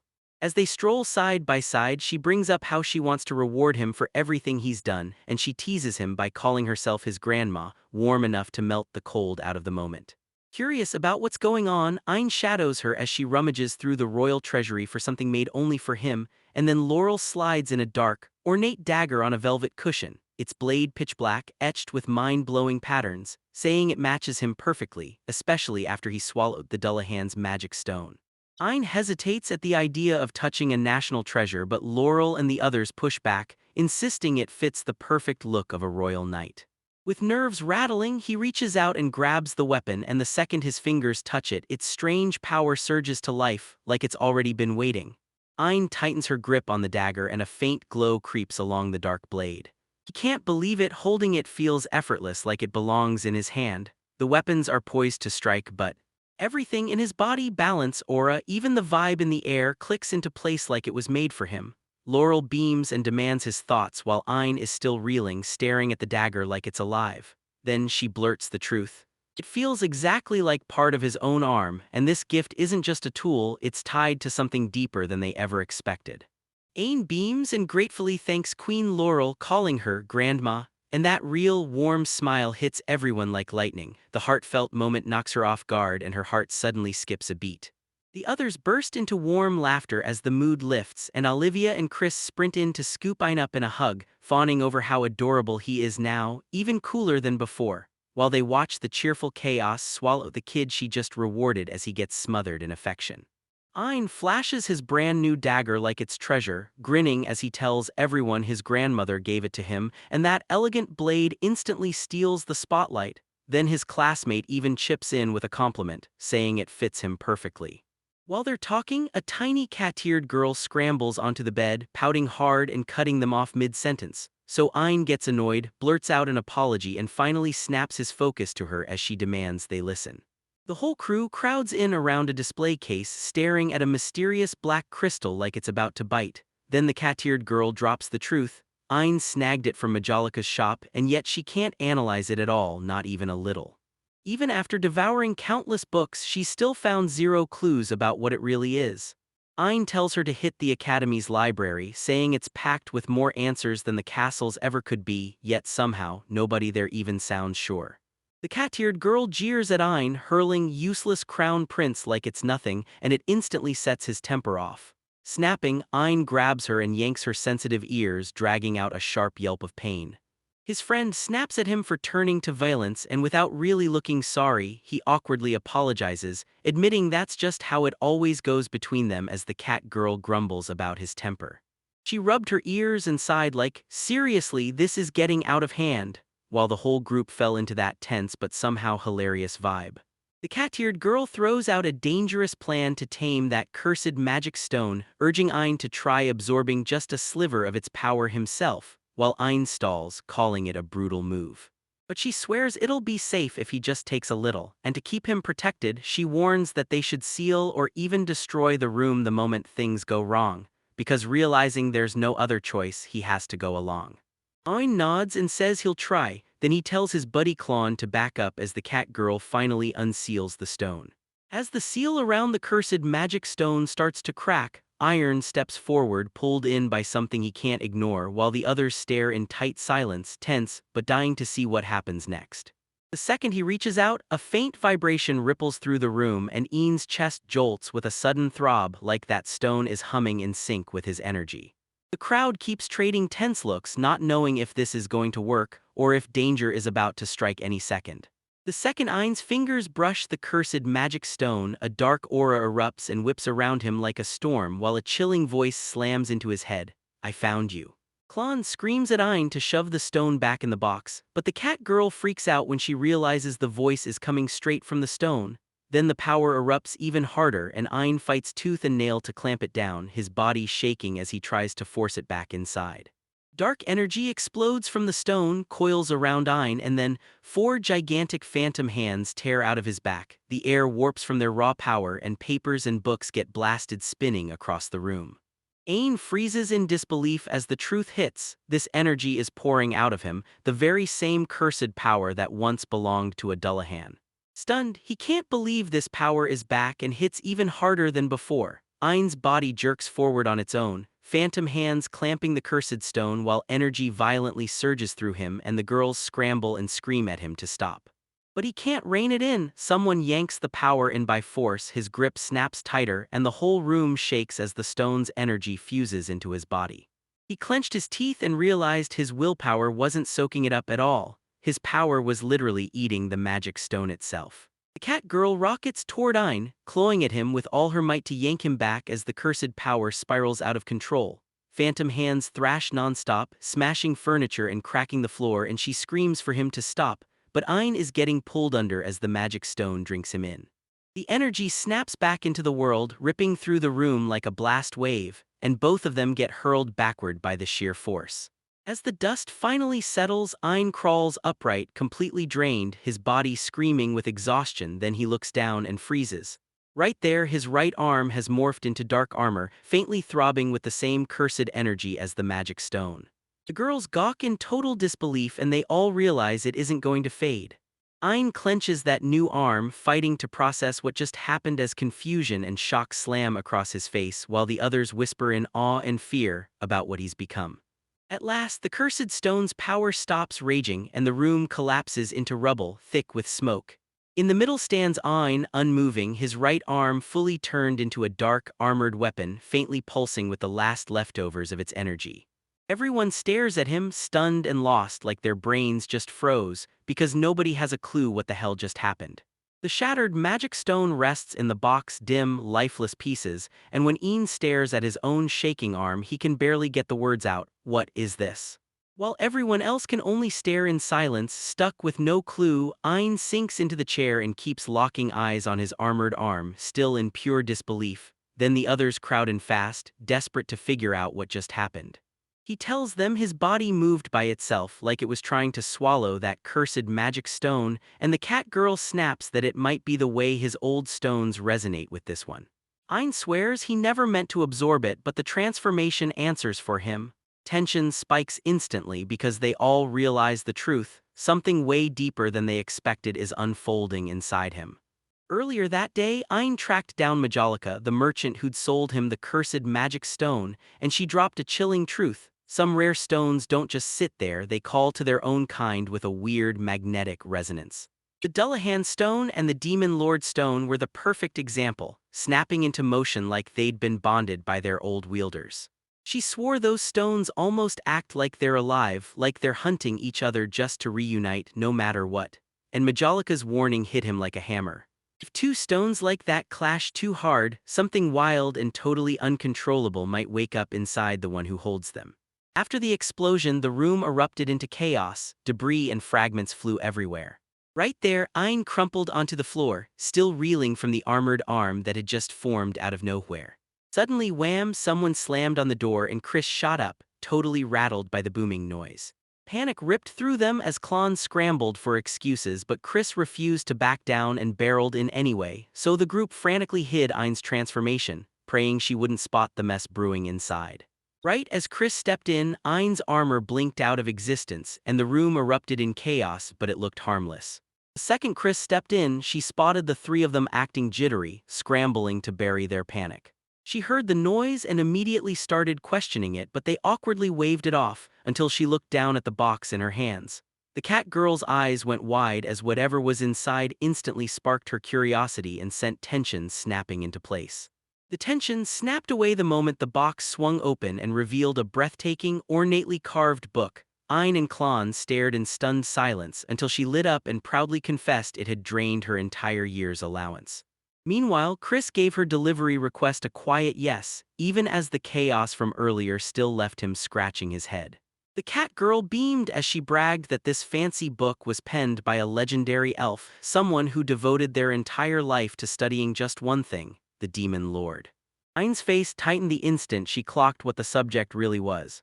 The cat girl tore the cover open without a second thought, practically vibrating with excitement to see what was waiting inside the moment the book hit the pages. The cat girl went rigid, her eyes darted across the page, but she couldn't understand a single word. It was carved in ancient elf script, so old and tangled that even most elves couldn't read it anymore. And while she panicked about the pointless work, Klon stayed ice calm and jabbed a finger at Ayn's page, spotting a strange mark hiding in the text. As they examined the book, Ayn was surprised to see a portrait of the doula hand looking completely human. Claude noticed that the man in the illustration oddly resembled Ayn, making the atmosphere tense for a moment. While the cat girl complained about wanting to read more instead of just looking at pictures, Ayn was surprised to see a portrait of the doula hand, making the atmosphere tense for a moment. Ayn snapped into action and stepped outside, leaving her behind pouting in pure frustration after everyone else left. While everyone else left, Chris stayed back to juggle the deliveries, and when she spotted that ornate book sitting on the desk, her curiosity snapped like a trap. She snatched it up, stared at the cover that read like a demon lord's biography, and her eyes went wide as she wondered, what kind of book was this and who were his aides? She cracked the book open inch by inch, and Chris couldn't resist, his curiosity burned as she peeked inside. She stumbled on an illustration of a graceful, mysterious woman, the Elder Lich. Staring at the image, she drifted into a daze until it hit her what she'd forgotten. Then she snatched the package, rushed back into action, and delivered it fast. At the school assembly, the teacher blasted out the news: an upcoming competition in the academy district, built to forge real bonds between different academies. Ayn studied every detail, soaking up the ins and outs of the contests like it was game day. While he watched like he was trying to study their speech, swordsmanship, and magic, his curious cat-eared classmate practically vibrated with excitement, until she calmly dropped the bomb that their class wouldn't be joining, and everyone else hit pure shock. Ayn realized this next event was only for the top tiers, because the first and second classes were so far ahead in skill, everyone else didn't even stand a chance. Now it clicked, so that's why their group got the notice so late, and he took it in stride without sweating it. Homeroom ended, his classmate bolted off to do research, and Ayn marched straight for the training grounds. Kaiser nodded to his instructor, tightened up his gear, and geared himself up for another brutal day of practice, double-checking every piece of armor before the training even began. Kaiser, his instructor, finally let his guard down, double-checking every detail with rare, protective care before they even started. The moment the session kicked off, Kaiser slammed his hand onto the control panel, and a magical projection burst to life across the arena. It kicked off Ayn's combat exercise in a single, unmistakable signal. Ayn stepped into the training arena where Kaiser had summoned a monstrous red bison, and the moment it locked eyes with her, the size of it hit like a nightmare. His instructor shot him a warning: it couldn't kill, but those hits could still smash him pretty badly. Ayn grinned anyway. He'd beaten the creature a bunch of times, then said he wanted to switch things up and roll out a fresh strategy. That giant red bison exploded into a furious roar. It roared through the arena, shaking everything as it charged straight at Ayn. Still calm and unshaken, Ayn yanked his sword free, ready to take the beast head-on. Kaiser stared in shock as the creature erupted with raw power, and Ayn tightened his grip on his sword, then slammed straight into the red bison's charge head-on. The ground shattered under their clash, and when raw strength collided, the earth shook and buckled. Yet Ayn stood his ground, refusing to get crushed by the beast's brutal power. Ayn grabbed every ounce of power, roared like thunder, and flung that massive red bison screaming across the arena. He smashed it into the dirt, gasped like his lungs were on fire, and grinned, victory in hand, while that creature clawed and fought just to get back up. Steam hissed off its body after that brutal collision. Then Kaiser drove his hand down onto Ayn's head, chewing him out for charging straight into the Red Bison's attack, and Ein could only nervously chuckle, scrambling for an excuse. But the instructor's rage kept climbing as he demanded I switch to safer strategies, not those reckless stunts. After a brutal day of training, Ein finally kicked back at a cafe with his friends. While they were talking, he flat-out told them he wouldn't be signing up for the Academy District competition. While everyone else was buzzing about the upcoming exhibition match, I perked right up. Turns out Dilly was joining, and I couldn't wait to cheer him on at the event. While Ein sat in the cafe, he suddenly spotted Klon and her friends closing in, and he went completely off guard. He tried to awkwardly duck out of sight, but the moment Klon caught him, everything spiraled. Her calm face snapped into a pout like she was genuinely annoyed at the way he handled it. Leaving Ein flustered, scrambling to justify himself, while panic crept up his spine as Klon and her friends slid into the seats right beside him at the table. The whole moment felt awkward, especially when the girls started gushing about the Crown Prince and badgered Claude to tell stories about him, and as the chatter kept rolling, Ein's heart started pounding out of control. She couldn't shake the uneasiness when they brought up the day the prince saved her, like that moment was tied to him. As Klon spoke warmly about the Crown Prince, her eyes lit up with pure admiration. She praised him as kind, brave, and the kind of person who actually cared about others, and right beside them Ein just froze, torn up inside and mortified. Yet she slipped forward in silence, all the while thanking the heavens she could stay right beside the prince. Ains fought to keep his cool while the girls swarmed the Crown Prince, gushing praises for his noble heart. Klon's grin widened at his reaction. She teased him just enough to make him squirm. And the second she brought up how close the prince was to the first princess, Ein's awkwardness shot through the roof because it hit her. Klon wasn't messing around, she was doing this on purpose to make everything harder for him. Ein suddenly popped into view and the whole room snapped to attention because the girls couldn't believe it. The prince was right there in person. Klon stayed cool as she said she had business at the castle, and Ein immediately grinned, then offered his hand to walk her back. She took it with a soft giggle, and the moment she did, her face warmed up as everyone else stared, shocked. Ein smiled as Klon teased him about hiding earlier, admitting it was his way of making up for it. He gently held her hands and she blushed in surprise. Right after that, he slipped away and left the other girls staring, shocked that their sweet, charming prince could vanish like that. As he strolled through the academy grounds, he spotted a shady group hanging around the entrance, and the calm on his face snapped into real concern as, when one of the strangers snapped his head toward him with a sinister grin, the air went tight, like trouble was about to explode. Explosions thundered across the huge arena as spellfire and fierce combat lit up the sky, and that massive structure towered over everything, pulling in crowds from everywhere. Ein and his companion stared up in stunned awe, blown away by how massive and grand the whole place looked as the tournament buzz swelled around them. As Ein fired him a good luck for the swordsmanship exhibition, Dill tried to play it cool, but the tension in his chest betrayed him.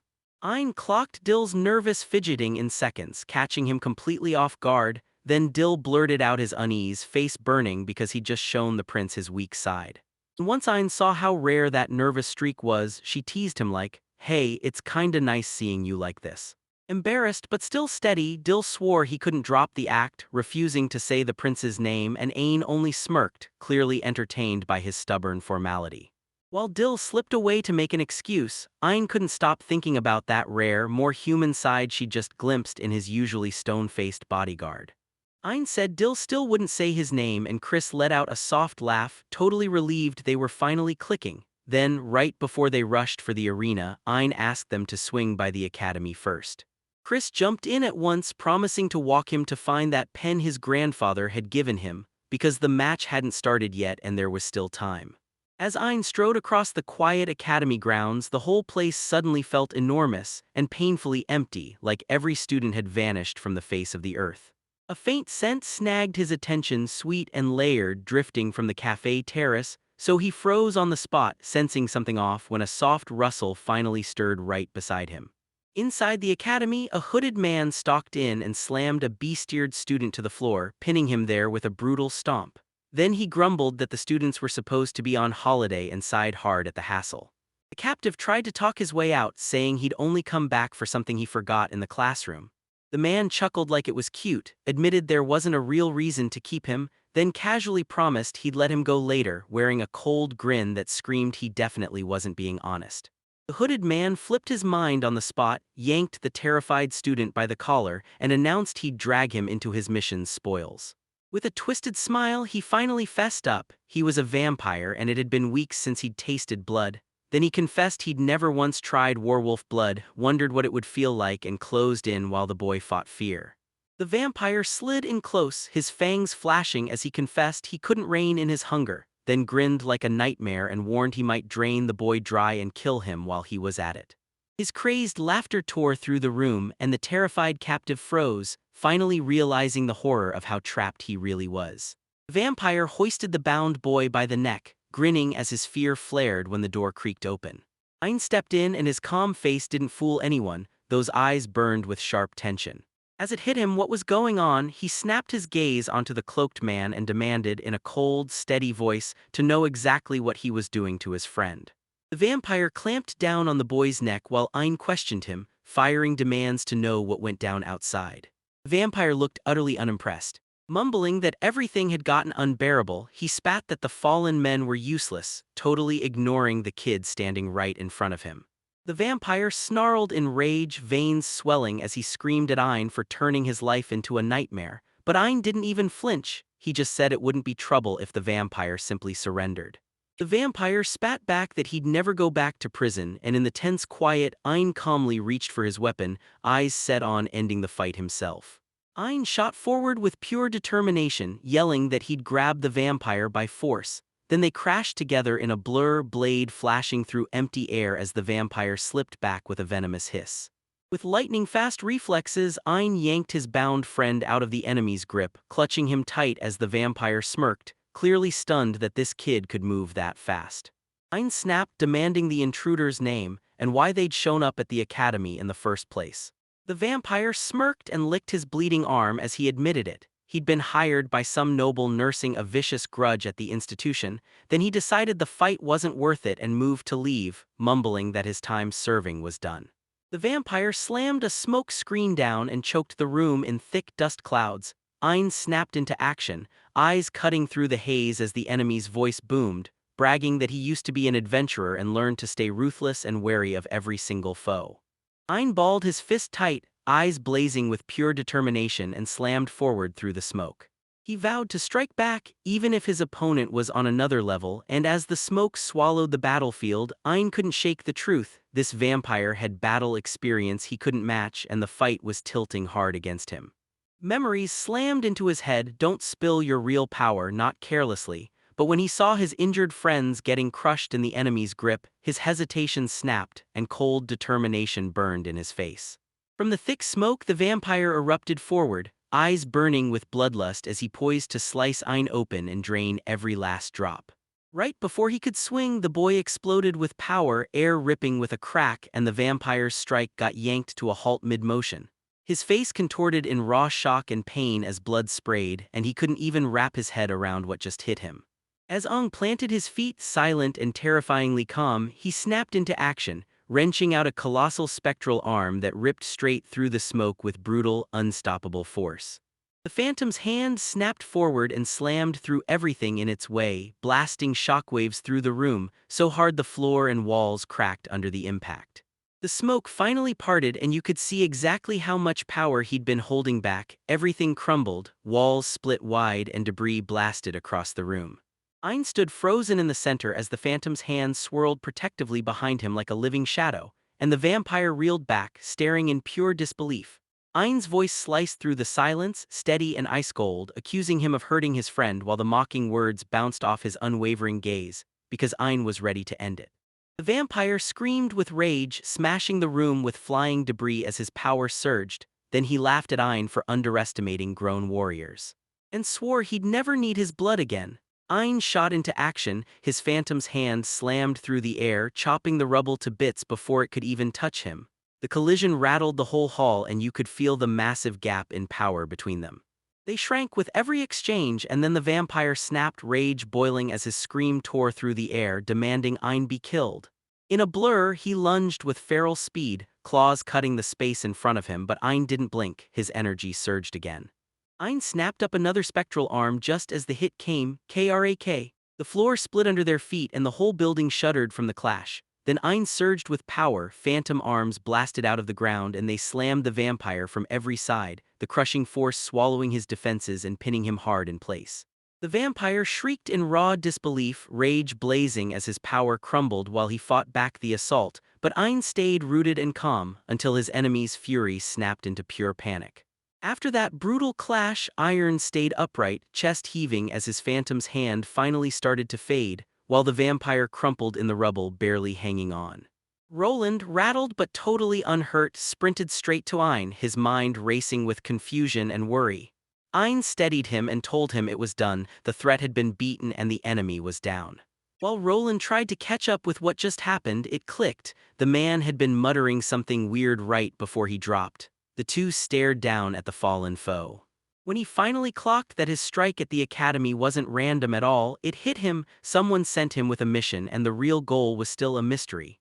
Ein and Roland started stitching the truth together and the clues snapped into place fast. The vampire was a once-dismissed staffer, booted out for his behavior.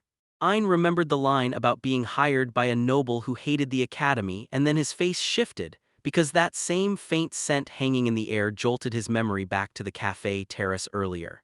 Sensing trouble ahead, he snapped at Roland to evacuate and told him to call Chris to the terrace. Then he spun around and bolted, his instincts screaming that this fight wasn't finished.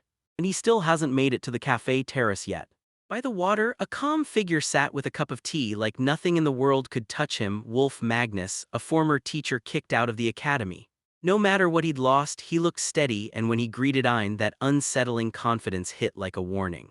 Ein stormed up to Wolf Magnus, because she realized he was the only one with a real motive to wreck the academy, and just as they started talking, Ein's sharp senses caught a faint scent drifting from the nearby lake, and when he crept closer, the truth hit. Magic stones were buried under the surface, pointing straight to a bigger plot the former teacher had already set in motion. Down in the lake's depths, huge containers packed with unstable magic stones started blasting out violent energy, and the whole trap was built to flood the academy's magic tools until they lost control, went berserk, and finally exploded. A chilling grin snapped onto Wolf Magnus' face as his plan was finally one step from finishing. Ein snapped to it in an instant. There was a bomb tucked right inside the lake's whole setup. Wolf Magnus was blown away by his sharp intuition and he praised him. Then Magnus dropped his twisted ideology like a bomb. He couldn't stand the way the academy smeared the line between nobles and commoners, turning it into a corrupt machine that trained people he thought didn't deserve a single chance. When he spoke, resentment dripped from every word as he laid out his plan to burn it all down. Wolf Magnus spat out his hate for the academy and swore revenge on everyone who shattered his status. Then rage swallowed him whole as he swore his ideals would be proven by burning every piece of his past to the ground. Ein stood his ground, eyes blazing with conviction, swearing he'd protect his nation and his academy no matter what, and he geared up to stop Wolf, no cost spared. Wolf confessed the bomb under the lake was fueled by top-tier magic stones, and its blast was so brutal it could wipe out the whole academy. The second the device started to overload, a brutal wave of energy ripped through the air and the ground buckled underfoot. He crowed that nobody could stop it now, while Ein stared in horror, watching that explosion roar toward everything. Wolf Magnus, fully swallowed by madness, shouted that he'd wipe everything out and forge a brand new Talika from the ashes. His laughter crashed through the air like a lie, and he screamed that this destruction was the first spark of a grand revolution, grinning through madness as chaos tore up the world around him. Wolf bragged that with his own hands, Ishtalika would be reborn in a brand new, pure form. Ein saw the lie and shot forward without a second thought. Blaming Wolf for what he'd done, he surged forward with iron determination, ready to crush the madness before it swallowed everything whole. Ein braced through a storm of shockwaves, slamming each impact aside as explosions tore through the air around him. Then he clocked it. Those blasts weren't random, they were coming from a magic tool. Wolf snapped at him to run, saying the explosion would swallow them both, but Ein steadied himself and swore he wouldn't die, staying planted as the chaos surged. Wolf swaggered into a special seat, bragging he'd watch Ishtalaka's rebirth up close, and claiming the jewels on his body would shield him from any explosion, before he even got the sentence out. Inez launched with pinpoint precision, smashing through his defenses and catching him right in the middle of his sentence. Wolf bragged that the jewels chained to his body would stop the blast. Then he watched Ishtalika's rebirth unfold in front of him. Right before he could move again, In burst forward like a shot. He unleashed a decisive strike that punched straight through Wolf's defenses, snapping him into total shock. Ein lunged in, driving a brutal strike into Wolf that shattered his defenses wide open. With his heart pounding, Wolf finally understood he couldn't match Ein's raw power at all. As he crashed to the ground, Ein's voice cut through the air, saying his ambitions would never happen. After he finally brought down the wolf, Ein snapped into panic, because the bomb was still ticking and she sprinted to stop it before it went off. Ignoring Wolf's taunts that said messing with it could make the explosion hit sooner, Ein threw himself off the terrace, sprinting straight into the danger. Ong dives straight under the surface and spots that massive magic stone bomb in an instant. He figures it's probably impossible to defuse it the usual way, so he rolls up his sleeves, using his own skill to shut down the magic energy and stop that explosion before it happens. Ein unleashes his power and snaps those magic stones back to nothing. But once he tries to take them all at once, the taste hits like poison, too much, too awful, yet somehow he still reigns in the stone's glow until it fades and he lets out a huge, relieved breath. It worked. Ein bursts out of the water and crumples to the ground, wiped out but finally safe. Wolf chuckled off the loss, shocked that Ein actually defused the bomb. Chris grills Ein for answers, and right when the truth is about to hit, Wolf Magnus gets dragged away. Ein blurts that Wolf planted a bomb at the bottom of the lake to spark a coup, then she cuts herself off and leaves the rest hanging. But it feels weird to him because the real target isn't some random fighter, it's the country's bigwigs all packed in for the competition today, and as the day unfolds, Ein finally starts to realize this plan has a lot more going on. As Chris and the crew chat up the exhibition and the royal family's arrival, Ein suddenly spots the real danger lurking right under their noses. He's sure there's more than one bomb out there, and that thought spikes the danger through the roof. Wolf blurts out that AIME already figured everything out, but he mocks him to his face, saying he'll never make it in time. Ein swears she's the only one who can defuse the bomb, but Chris snaps that she'll go instead. Then Wolf erupts into a maniacal laugh, and Ein instantly realizes the bomb is probably sitting at the arena, so she yells for everyone to sprint. Ein refuses to flee by himself because his grandfather, his friends, and his clan are burned into his heart. Chris gets it and jumps in without hesitation, risking her own life to go with him, then they both bolt off together. During the swordsmanship match, Dill's childhood friend lands a clean hit and scores a point on him. Shocking the crowd and the royal observers alike, both of them now stand at 1 point, and Dill's surprise struggle has everyone glued to the action. As the fight kept raging on, Dill spots the prince's chair is empty in the stands, his stomach dropping. He remembers that promise to cheer for him, and now he can't stop worrying where the prince vanished to. The third round kicks off, but Dill can't focus. His mind keeps spiraling over the missing prince, and it throws his whole game off. While the battle rages and the blows fly, his thoughts won't leave the missing prince. Anxiety gnaws at him with every heartbeat. Ein and his crew barreled through the crowd, hunting for that second bomb before it could go off. They clock the main gates jammed, so they switch to the back gate, right where the enemy can get hit harder. After they ask around, it clicks. There's a park and a bronze statue of the first king sitting by the back gate. Ein's mind snaps into place, and she's sure that's exactly where the bomb is. Ein quickly spots the second bomb tucked under the statue, then points it out while the nasty smell leaking from the bushes screams danger. The bomb's wired up and already flickering, sizzling with unstable energy. Like it's seconds away from exploding. Ein spots the bomb igniting under the statue, and Chris panics, like they just barely missed getting there in time. But Ein clenches his teeth and refuses to quit, forcing himself to shut it down at the very last second. Right then, Chris yells at Ein, panicking as he tries to stop the explosion before it finally blows. Ein rips through the last of his power, fighting for every single soul, then launches straight at the bomb. He lunged forward with every ounce of strength, refusing to let it happen a second longer, before it was truly too late. Ein locks eyes with his opponent, and the whole match crackles with tension. While his rival locks in and refuses to lose, Ein keeps getting yanked away by something else, again and again, like her focus won't stay put. Which leaves his opponent seething as Dill scrambles to prove he's the strongest in the Academy District. With a spine of steel, he squared up to Ain and vowed to fight with everything he had. As the clash roars hotter and hotter, Ain roars Dill's name like a strike of thunder and he leans in, locked on winning, no more playing around. He shouts that he's taking the victory this time and the crowd can't look away as the two go head-to-head, blazing with intensity. Dill snaps a clean, decisive punch into Ain and rockets him backward.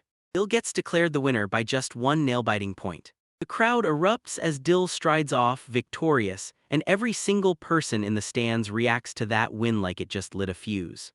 Ain and his crew finally earn the green light to go out as a reward for dealing with Wolf, so they sprint into the castle town, shopping, messing around, and soaking up the best day ever. Ain, Olivia, and Chris stroll through the seaside town, still buzzing from their shopping trip. Ain's guilty about buying all those clothes, but the girls grin and tell him it's totally fine because he's the crown prince. Still, the shock hits him hard when he sees the bill, realizing it cost way more than he ever expected. And the wind kicks up and bam, Ain suddenly chills to the bone. The girls feel Ain's chill from the sea breeze and tease him to grab a scarf, because the cold's only getting worse. Ain's eyes widen in shock when he finally realizes he doesn't have one at all.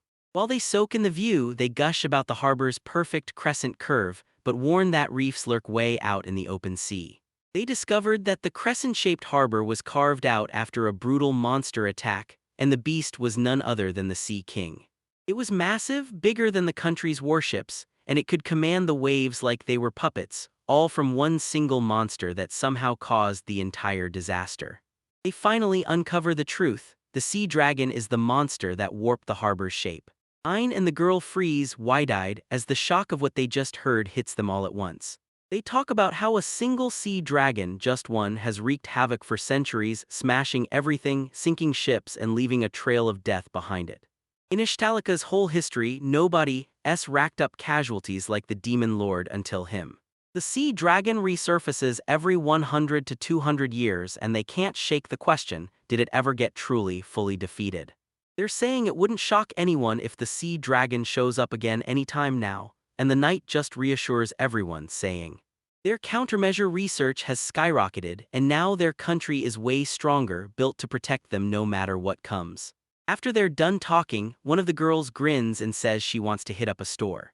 The group clicks into action and agrees to go, and Chris gets reminded that she's got something to hunt down too. Then they all spill out together, buzzing with excitement for whatever's next. They stride into a famous store, stunned by the dazzling jewelry and shoes lining the display. The crew splits up to scout the place. Ain rushes onto the first floor and the others climb upstairs, soaking in the fancy, warm vibe like they belong there. Ain strides up to the shopkeeper, hesitates for a beat, then blurts out that he wants to buy something. Later, the vibe flips to a peaceful night. Someone raises a drink and toasts beneath the glowing moon. A massive celebration erupts inside the palace and everyone crowds in, cheering and soaking up the moment together. Ain sits at the table with his friends and realizes his grandfather looks totally relaxed today. The whole place feels cheerful and even the king is buzzing with high spirits. Ain can't contain the excitement. Today feels perfect and he's celebrating his 8th birthday. He gets a shiny silver bracelet and a special pen stamped with the kingdom's coat of arms, and it instantly puts a huge smile on his face. Ain hugs the gifts his mother Klon sent, then spots Chris gone and fires off, where's she at? Then they tell Ain to slip out onto the balcony by himself for a minute and leave him standing there, utterly baffled, like he can't figure out what they're up to. Ain steps onto the balcony and freezes, snow's falling and the air hits colder than before. Then Chris pops up, all jittery and nervously thrilled that Ain really showed up. Ain's thrown off, staring at her like, wait, why are you here? She tells herself it has to be a coincidence. And cornered Chris and demanded to know where she'd been. Then Chris tried to bluff her way out and got nailed the second the lie fell apart. Chris's words trip over themselves and emotions spill everywhere while Ain just stares, thinking Chris is painfully awful at lying. She tries to scrape up the courage to speak, but right when it matters, she freezes, and that hesitation leaves Ain totally baffled. Chris carefully slips a scarf around Ain's neck, like a perfect birthday gift meant just for her. She's totally flustered, cheeks blazing as she forces out a happy birthday. Ain realizes the scarf is the exact one Chris was dying to buy back before. She's bursting with embarrassment, stumbling over her words as she tries to explain. And finally admits she was too nervous to hand it over to him until this moment. Ein looks genuinely moved as Chris squirms and keeps apologizing, insisting she's his first time ever giving a gift. Then Ein shoots him right back by handing him a necklace he picked up from the same store. Chris froze in shock, her heart flooding with warmth as she stared at the necklace's beauty, and she couldn't stop smiling because Ein actually gave it to her. Anne told everyone she grabbed special gifts for Klain and his mom, but she insisted Chris open hers first, as a thank you for always taking care of him. Chris squirms, trying to say she isn't worthy, but Ein doesn't back down. She keeps insisting.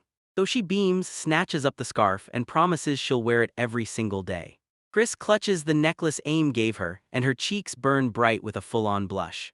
Ein notices her face going bright red, but Chris shoots back that it's the cold, when really she's just bursting with happiness, all flustered inside. The tale kicks off again on some lonely island, wrapped in water on every side, like it's daring everyone to get lost. Something huge slams into the sea, blasting a giant splash into the sky, and deeper in the forest, a young man named Bats snaps into action, sensing danger before it fully arrives.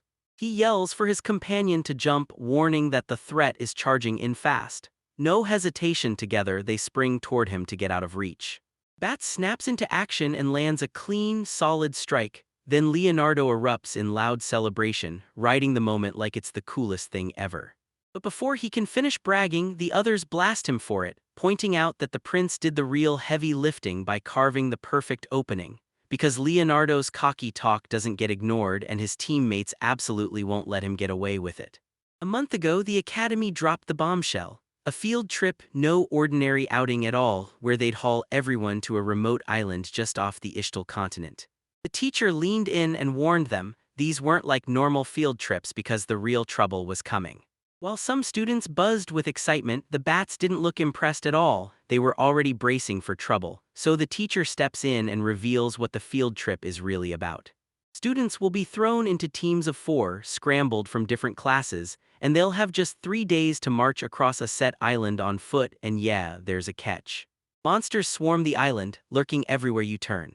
No food, no drinks, no weapons, and no magic tools, just silence before the storm, so they'll have to fight, survive, and secure everything with nothing but their own hands, and that announcement hits everyone like a shockwave. Students are ordered to team up in groups of 4, and Bats panics that he'll get stuck with people who see him as lower class, until Roland and the others quickly pull him in. A little awkwardness crackles in the air, but excitement wins. Bats, Leonardo, Roland, and one more classmate have finally formed up, ready to charge into what's next. Ain's crew is packed with the top-ranked students from Class 1, and while Leonardo just laughs it off, grinning like it's going to be a breeze, he swears this whole thing can't possibly be hard. Dill snaps at them to stay sharp, because monsters aren't the only threat, and with his role as their escort, he's there to keep everyone locked in and focused. Even with all that carefree energy, the tension in the air screams that something brutal is waiting just ahead. As night drops, the crew sets up camp, and Leonardo gets the order to scout and prepare the area. Stone calm and completely locked in, like nothing could rattle them. He snaps out a scanning tool, blasting tiny energy pulses across the area to read the ground, and then, eyes locked in, he starts his routine. Breathe steady, because the moment he's about to move, everything changes. Once the group finished setting camp, Leonardo snapped up a glowing barrier that kept monsters at bay, solid as a wall. While they cooked up food using the rabbit they'd caught earlier, thirst hit hard. Every water source they dug up was thick with mud. With the barrier holding strong, they all turned their sights to one thing now: finding anything they could actually drink. Roland hatches a plan to use a magic tool to clean that muddy water, but Dill cuts him off and says, "Nope, bringing tools is against the rules." Roland grins and casually says he'll whip one up right there on the spot. With monster stones in hand, he slaps together a purifier in seconds, then breaks down how to twist the magic vector straight into purification, leaving the whole group staring in shocked silence as he finishes it like it's nothing. Roland's tool kicks into gear perfectly, scrubbing the water clean in an instant, then supercharging it with minerals, and the whole group goes wild, raving about the taste and calling him a straight-up genius. Bill's jaw dropped at how effortlessly Roland crafted it. While everyone catches their breath, Ein stares inward, sizing up the crew. He and Bats crash the front lines, and Leonardo with Roland stay back, firing support when it counts. The whole team bursts into laughter, locked in tight like one crew, and confidence surges through them. Ein starts to think they might really pull this off. But just as that vibe starts to sink in, Leonardo casually drops a bombshell. He's found mushrooms that look dangerously poisonous. The group huddles up and grills the danger, because some poisonous fruits look almost exactly like the edible ones. Ein steps in like he owns the moment, kicks in his skill Poison Dissolution X, and starts inspecting the fruit himself, ready to absorb and break down every toxin he finds without tipping off the others. After he put his skill to the test, Ein gives the fruit a thumbs up, safe to eat, and the whole group can't believe he could tell them apart. But he shrugs and says he remembered it from a book. Then everyone cheers over the extra food like it was their idea. Everyone grabs for credit except Dill, who gives it to the prince. Spirits are flying high as they finish up their prep and dive in to eat. As the rabbit sizzles over the blazing fire, the whole crew crowds together, practically vibrating with hunger, drawn in by that mouth-watering smell. Then Dill shuts it down, grumbling that he's got his own portable rations. But the others wouldn't let up. They kept pushing him to jump in and share the meal, and Ein hit back that it'd be a total waste to sit it out, especially since Dill chowing down would help the whole team. Dill steps up, accepts their invite, and agrees to join them for a meal in return. He offers you his own tea leaves, freshly pulled from his stash. The whole group gasps, convinced they've just broken the rules, but Dill shrugs it off and explains, this is an allowed tradition the Academy tolerates every single year. The whole group gladly snatches the tea, laughing as they decide it's okay to breathe and enjoy a little comfort, until Dill casually drops a total bombshell. Leonardo's engagement gets locked in and the whole crowd goes wide-eyed, because Leonardo himself is left totally speechless, blushing with embarrassment. The second it happens, they start roasting him for details, while Ein just mutters that he thought they were actually friends. The whole crew fires up and kicks off the second day of their journey, buzzing with fresh energy. But as they push deeper into the forest, a heavy fog slams into the air, swallowing the path, visibility craters fast, and even a few steps ahead vanish into gray, so they know they've got to stay sharp or risk getting torn apart. Through the choking fog, Roland pushed on until exhaustion slammed him, then he stumbled and went tumbling near the cliff. Ein demands to know if there's a spell to wipe out the fog, but Roland snaps that it only works with the perfect ingredients, and he doesn't have them, not even close, and then Roland starts to tumble. Ein lunges in, snatches him at the last second, and keeps him from going down in a dangerous free fall. After they save Roland, the whole crew finally exhales, then Ein snaps at Dill, warning him to stay on his guard. But the second he turns his head, Dill is just gone. The fog swallows the path and thickens fast. Everyone shouts in panic, but there's not a single answer, and just like that, Dill has vanished without a trace. Ein barrels forward, desperate to find Dill, but Roland slams into him and stops it just in time, because the fog's so thick that it's already too late. Ein snaps orders to Roland and Leonardo to stick close and guard the bats, dead set on stopping anyone else from vanishing, so the whole crew tightens up fast, and they realize this threat is way worse than they ever thought. A colossal swarm of crow butterflies suddenly erupts into the sky, dark wings blotting out everything around them. They're the island's biggest threat in disguise, sure, each one's weak, but in numbers they turn into a synchronized swarm, and Leonardo wastes no time calling it out. They're way more deadly than they seem, and they've already closed in fast enough to trap the whole group. If things start going sideways, Ein is ready to unleash his illusion skill. For now, they shove every ounce of hope into escape, because Leonardo screams that if they get caught, paralysis hits and those creatures will lay eggs inside their bodies. The team moves instantly, ducking and slipping through every incoming strike. Ein and Leonardo surge ahead, carving a path, while everyone else crowds in right behind them, desperate to break free before the walls close in and they're surrounded. They barely dodge the swarm, then scramble into a cave to find shelter. Breathing hard and wrecked, they pause to catch their footing. Ein admits he lost control because Dill was on his mind, and Leonardo snaps that yelling like that in battle can get you killed. Ein swallows his pride and apologizes, knowing his emotions totally took the wheel. As they huddle up and rest in the cave, the whole group talks it through, because a magic beast that shouldn't even be on this island is raising alarms, but Roland steps in, calmly promising them that Dill, the Academy's strongest student, is probably just fine. They yank out their map, stare at it, and realize, oh wow, they've already crossed half the island. Leonardo tells them the fog belongs to the crow butterflies, and if they keep moving, they'll spot them soon, so with no other choice, they bite the bullet and push forward. Aina decides they're going to cram in as much progress as they can in the next 2 days. The whole team nods in unison, and after a short rest they gear up and hit the road. Next morning they surge forward, hurling themselves up cliffs, sprinting through the woods, eyes wide and sharp. But the moment the air shifts, those same crow butterfly screeches tear back in, and it's clear the danger never really left. Worn out from non-stop sprinting, the whole crew finally agrees to drop everything and rest. They eye a nearby cave for shelter, but then the bats sniff out the danger. His discolored gravel gives him away.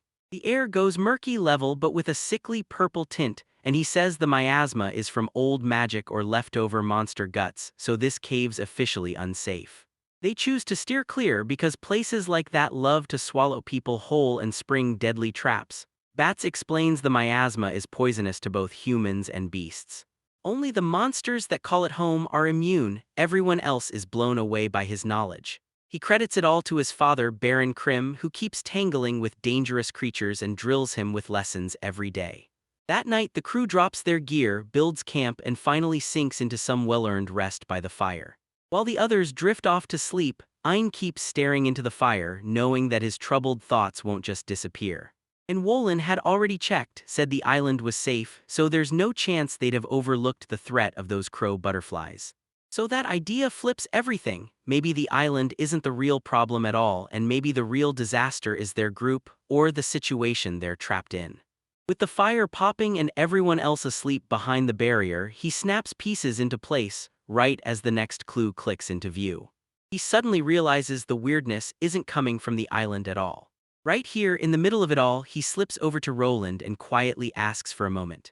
He was dead set on proving what he'd started to suspect, so he peppered Roland with questions about the magic tool he'd built for water. He wants to test if it can hold other stuff too, like miasma. Roland thinks it over for a second, then nods and agrees it probably can. Ein suddenly asks to borrow one of the tools and Roland tosses it over, intrigued but totally blind to what Ein is really planning. Because the moment she tightens her grip, she's ready to put her theory to the test. The crow butterflies are back, and this time they're smashing the group with full force. They've gone even more savage than before, and since morning they've been relentless, driving everyone past breaking point. Then, right in the middle of the chaos, Ain snaps out Leonardo's name, begging him for a split second because she's finally about to move on what he's been suspecting. With the fight raging, Ain blurts out to Leonardo, "Can your barrier stop poison?" And when he confirms it can, Leonardo lunges into the fray without a second thought. The whole group freezes, stunned by the sheer snap of his sudden move.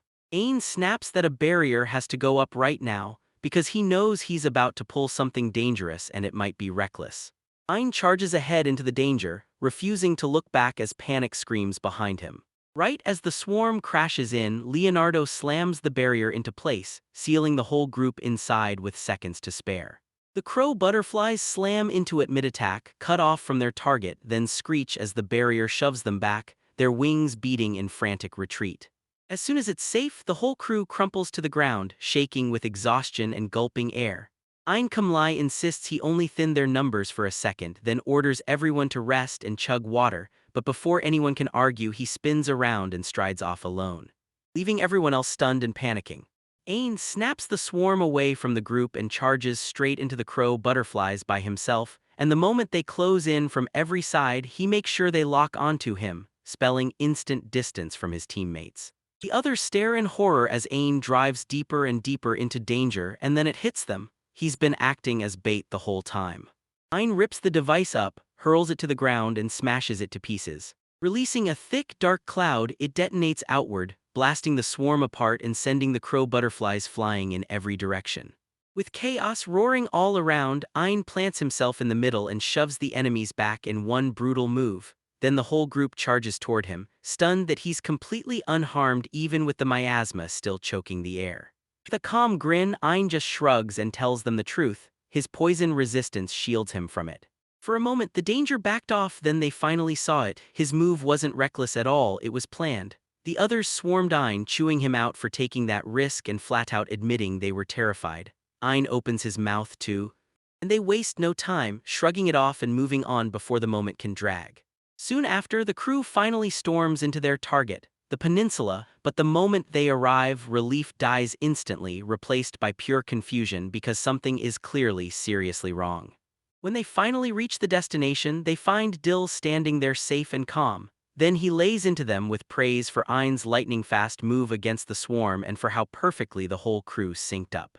Then Dill finally spills the truth. This field trip wasn't just fun, it was a family-run test, and he'd been quietly assigned to guard Ein beside Christina. Suddenly, the whole mission clicks. It wasn't only about survival, it was built to force them to grow.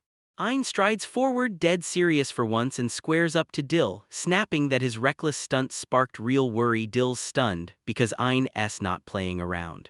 Then Ein reminds him he'll keep him safe no matter what, but he's done being guarded at the price of trust.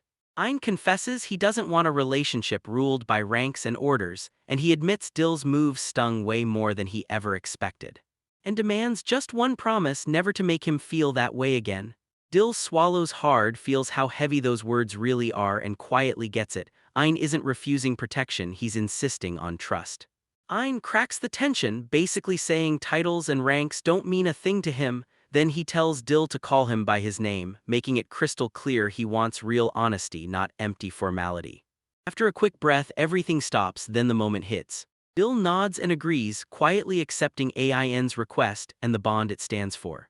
Dill takes the request and calls Ein out by name, promising they'll move forward as true equals from this point on, leaving Ein stunned, because it finally feels like their relationship has shifted for real.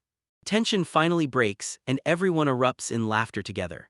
Aim snaps that it's only for today, and Dill nods instantly. They lock in a handshake, both breathing easier than before, because for the first time everything feels real and somehow simple. They all crowd the shoreline, grinning like they just survived something terrifying, finally breathing easy. Once the trial wraps up, they're hit with the news: the field trip is done for now, and then a ship pulls up, ready to blast them back home. Side by side, they sprint homeward, racing straight for the capital. On the way back to the ship, Ein finally clocks it. Christina never left their side, watching them the whole time from the forest. She admits she used magic to hide herself and then kept a close watch on everything. So when Ein realizes he somehow noticed her at all, she's stunned. She explains that he picked up something familiar tangled in the crow butterfly's magic. Christina gets blindsided, cheeks burning as he clocks the truth way too easily. As the ship keeps sailing, the ocean suddenly explodes. Up rises a colossal magic beast and rips a kraken from the depths, slamming the vessel with every violent surge. Christina shouts for everyone to back up while the crew scrambles to load and fire the cannons. Ein feels it, something's wildly wrong because a creature like this has no business being here, and the trip back turns deadly in the blink of an eye. A gigantic sea monster slams into the ship with one brutal strike, ripping a gaping hole straight through it. Its size and razor fangs could crush a vessel in a single bite, yet it never gets the chance to finish the attack. A monstrous vortex explodes into existence, yanks the monster down into the sea and gulps it whole. Then it's just gone, leaving everyone frozen in total shock at how fast it vanished. A massive sea dragon rockets out of the vortex, towering over everything in sight, and just its sheer presence crushes the whole area, like the real horror has finally slipped into the world. The sea dragon surges up from the depths and roars like a storm, crushing everything around it with sheer, unstoppable power. It snatches the kraken and swallows it whole like it's nothing, and the moment the group clocks the danger, they bolt back, because this is way beyond what they can handle. The ship slips away while the sea dragon looms over the waves, roaring its claim over the whole ocean. Ein finally realizes he didn't just see the ocean's king, he witnessed the sea's ruler himself firsthand. After that brutal encounter, the dragon never comes after them again, and even though people report what happened, the thing vanishes for good. No one ever sees it again. 6 months slam by with zero big drama. Life at the academy settles back into its daily grind of studying and training, and the sea dragon never shows its face again. As the crew splits up, they trade easy, casual goodbyes, yet that day lingers in their minds like a quiet spark that refuses to fade. The very next day at the academy, everything just keeps rolling. Ein tears through goodbyes, gets yanked straight back into training, and laughs it off with a grin. At only 9 years old, he sails into his 3rd year with zero problems, already stepping into what comes next. Christina moves in, calmly straightens Ein's collar, and tells her it's been crooked the whole time. Ein gets caught off guard and freezes for a split second, then snaps back with a quick thanks. The tension melts away, and as she flashes a smile and steps back, he's left totally flustered. As Ian and Christina gear up to leave, knights burst in and slam the moment to a stop. Christina gets yanked back to the castle in a rush, like it can't wait a second. Guards step in to escort her and she blurts an apology, then tells Ein to wait. He just nods calmly, eyes locked on her as they hurry her off. Christina suddenly blurts out, "Let's take a detour." She dashes off without waiting for an answer and the guards freeze in shock. Then Ein snaps into motion, hesitating for just a split second before sprinting after her, totally baffled by what's going on. Ein hears a national-level monster has shown up and the alarm goes off. Then he realizes Christina is already out there, sent to handle it. Racing back to the capital, Ein gets escorted inside, and everyone scrambles as something far bigger than usual chaos starts slipping past anyone's control. As Ein steps into the room, his gut screams that something's off because with only a few nights left, every single person looks wound-tight. He bursts in and declares, "I'm back," and clocks the royal council already packed inside, like, this mess is way bigger and more dangerous than anyone expected. Ein bursts in and freezes. Christina is right there, standing beside the king, and in one instant her real identity clicks into place. The meeting keeps roaring, and the king finally takes full control. Explaining the crisis right now, an enraged sea dragon has surfaced near Magna's port town, and everything spiraled out of control in seconds. The king admits the situation is even uglier than anyone feared. No matter the countermeasures, the threat still won't back off. Then, the real truth finally cracks open. It's not just one sea dragon out there, there are two, riding the waves like monsters. The room goes dead silent as the nightmare finally lands, because two sea dragons are actually involved. Ein freezes in shock, realizing just how massive the disaster really is. If they do nothing, people will die, so the team slams a decision into place. Send Christina straight to the highest level to handle it, because in that room, everyone knows there's zero time to second guess. Ein panics and demands the entire military be deployed immediately. The king flat out says, "We've already thrown everything at this, every force we've got, from the navy to the adventurers. Most knights have to stay put to guard the capital." With no other choice left, they have to put their faith in Christina and let her take control of the crisis. Fear slams into Ein, and the sea dragon memories come roaring back. He blurts out that he's terrified and just wants to bolt, even though he knows his grandfather is right. Caught between reason and pure panic, he freezes in place. Fighting every step, terrified of what's about to hit next. Ein realizes the sea dragon isn't what truly terrifies him. Death and fear don't even compare to the nightmare of losing the people who believe in him. And when Christina smiles and calls his name, that dread slams into his chest. Ein steps forward and makes his choice crystal clear. He's going to Magna himself, squaring up with the sea dragon, daring the danger head-on and owning whatever happens next. The king erupts in rage, snaps that Ein is being reckless and demands to hear what he thinks he's doing. The whole room freezes as Ein gets reminded he's the crown prince and his life doesn't belong to him alone. Stares hit him from every side, but Ein doesn't buckle. He stands his ground and says he understands. Ein snaps back, refusing to yank his decision away because he won't sit idle while danger keeps spreading. He insists the king must face the sea dragon just like the very first king did. His mother panics and throws herself in his way, desperate to stop him. But Ein makes it crystal clear, no matter what hits him, he's heading to Magna. Then he locks in, squarely asks to join Chris and declares his resolve without pausing for a single breath. After a tense beat of silence, the king finally nods and accepts his decision, saying he understands, and the whole room erupts in shock, while Ein snaps his gaze to his grandfather because he can feel it now. His fate is sealed. Olivia suddenly yanks Ein into her arms like it's the last second that matters, shielding him while fury flares in her eyes as she slams the idea of violence down hard. She protests loudly, calling the choice completely unreasonable. The king stays cool as he barks the order to drag Ein out of the room, straight to Kadama's chambers. While Olivia gets hauled off to rest, the guards rush in to grab Ein. The second the king barks that he's staying locked up, and Olivia panics, trying to get to him, only for them to carry him away anyway, silencing his protests and her desperate cries. The courtroom erupts in shock when Ein's resolve is dragged into question, and his duty as crown prince gets thrown to the ultimate test. He slammed £8 into the sealed door, again and again. Panic detonated in his chest as he finally got it. His magic couldn't shatter that thing. When he hears there are two sea dragons, panic rockets through him. Chris and the others are still out there fighting for their lives. He bites down on his fear, clenching his fists so hard, desperate to break free and help before time runs out. Ein discovers a brutal seal has been locked onto his room, killing his magic on the spot. Then they tell him he's not strong enough to take on the sea dragon, so he has to stay put and just wait, praying Chris comes back safe. Realizing just how weak he really was, Ein clenches his fist, shaking with fear and helplessness. Then when he prays alone, a sudden nudge pushes him to look around the room.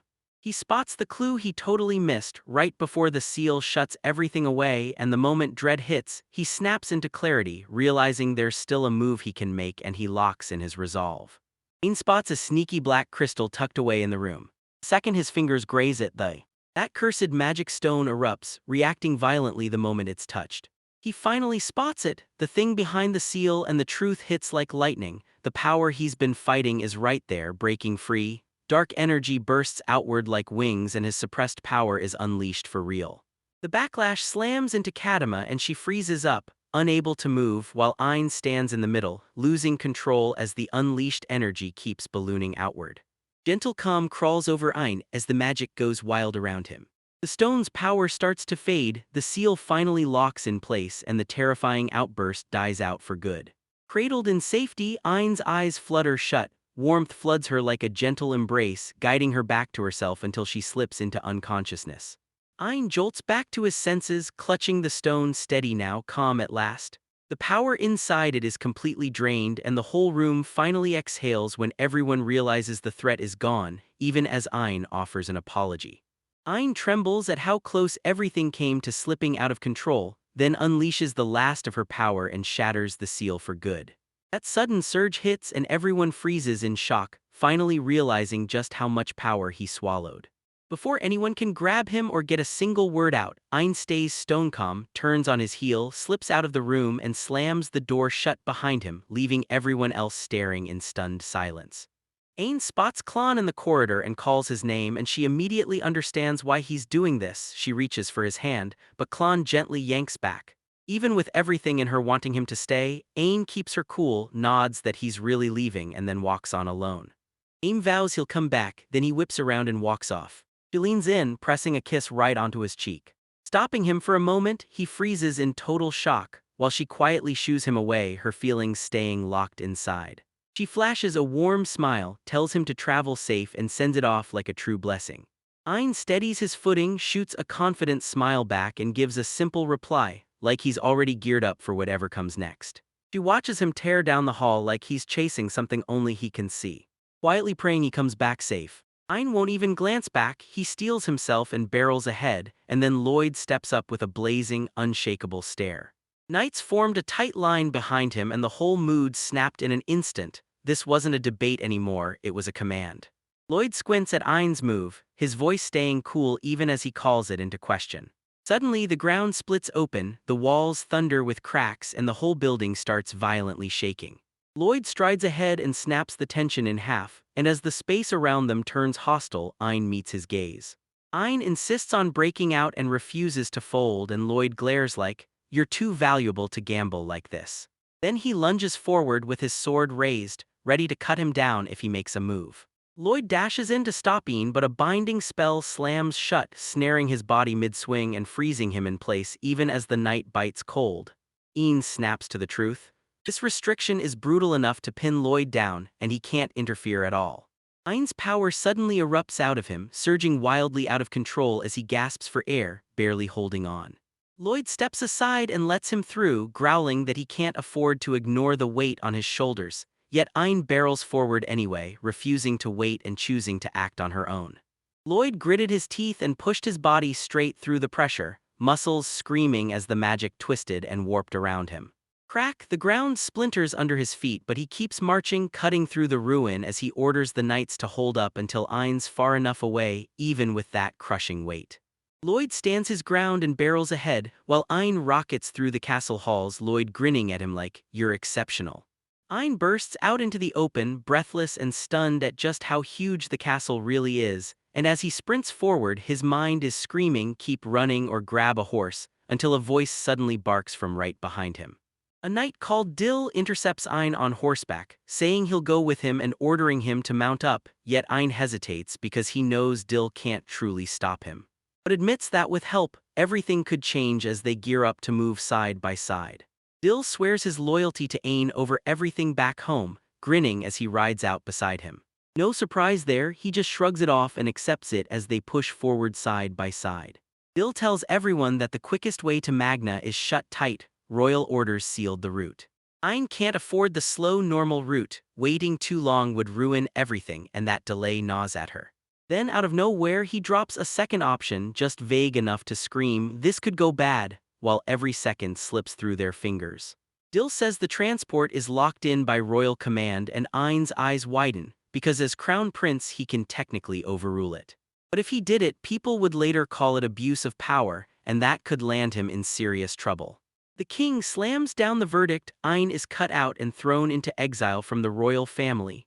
Everyone closes in as Ein swallows it in silence because he's choosing exile as the cost of living by his own will. Ein doesn't hesitate for a second, he slams his authority down and orders the royal water train to move. Dill hesitates for a beat then gets it, and Ein breaks into a smile, grateful she finally said it all, and they both step forward together. At last the water train jerks to life and starts rolling, gears screaming as they spin.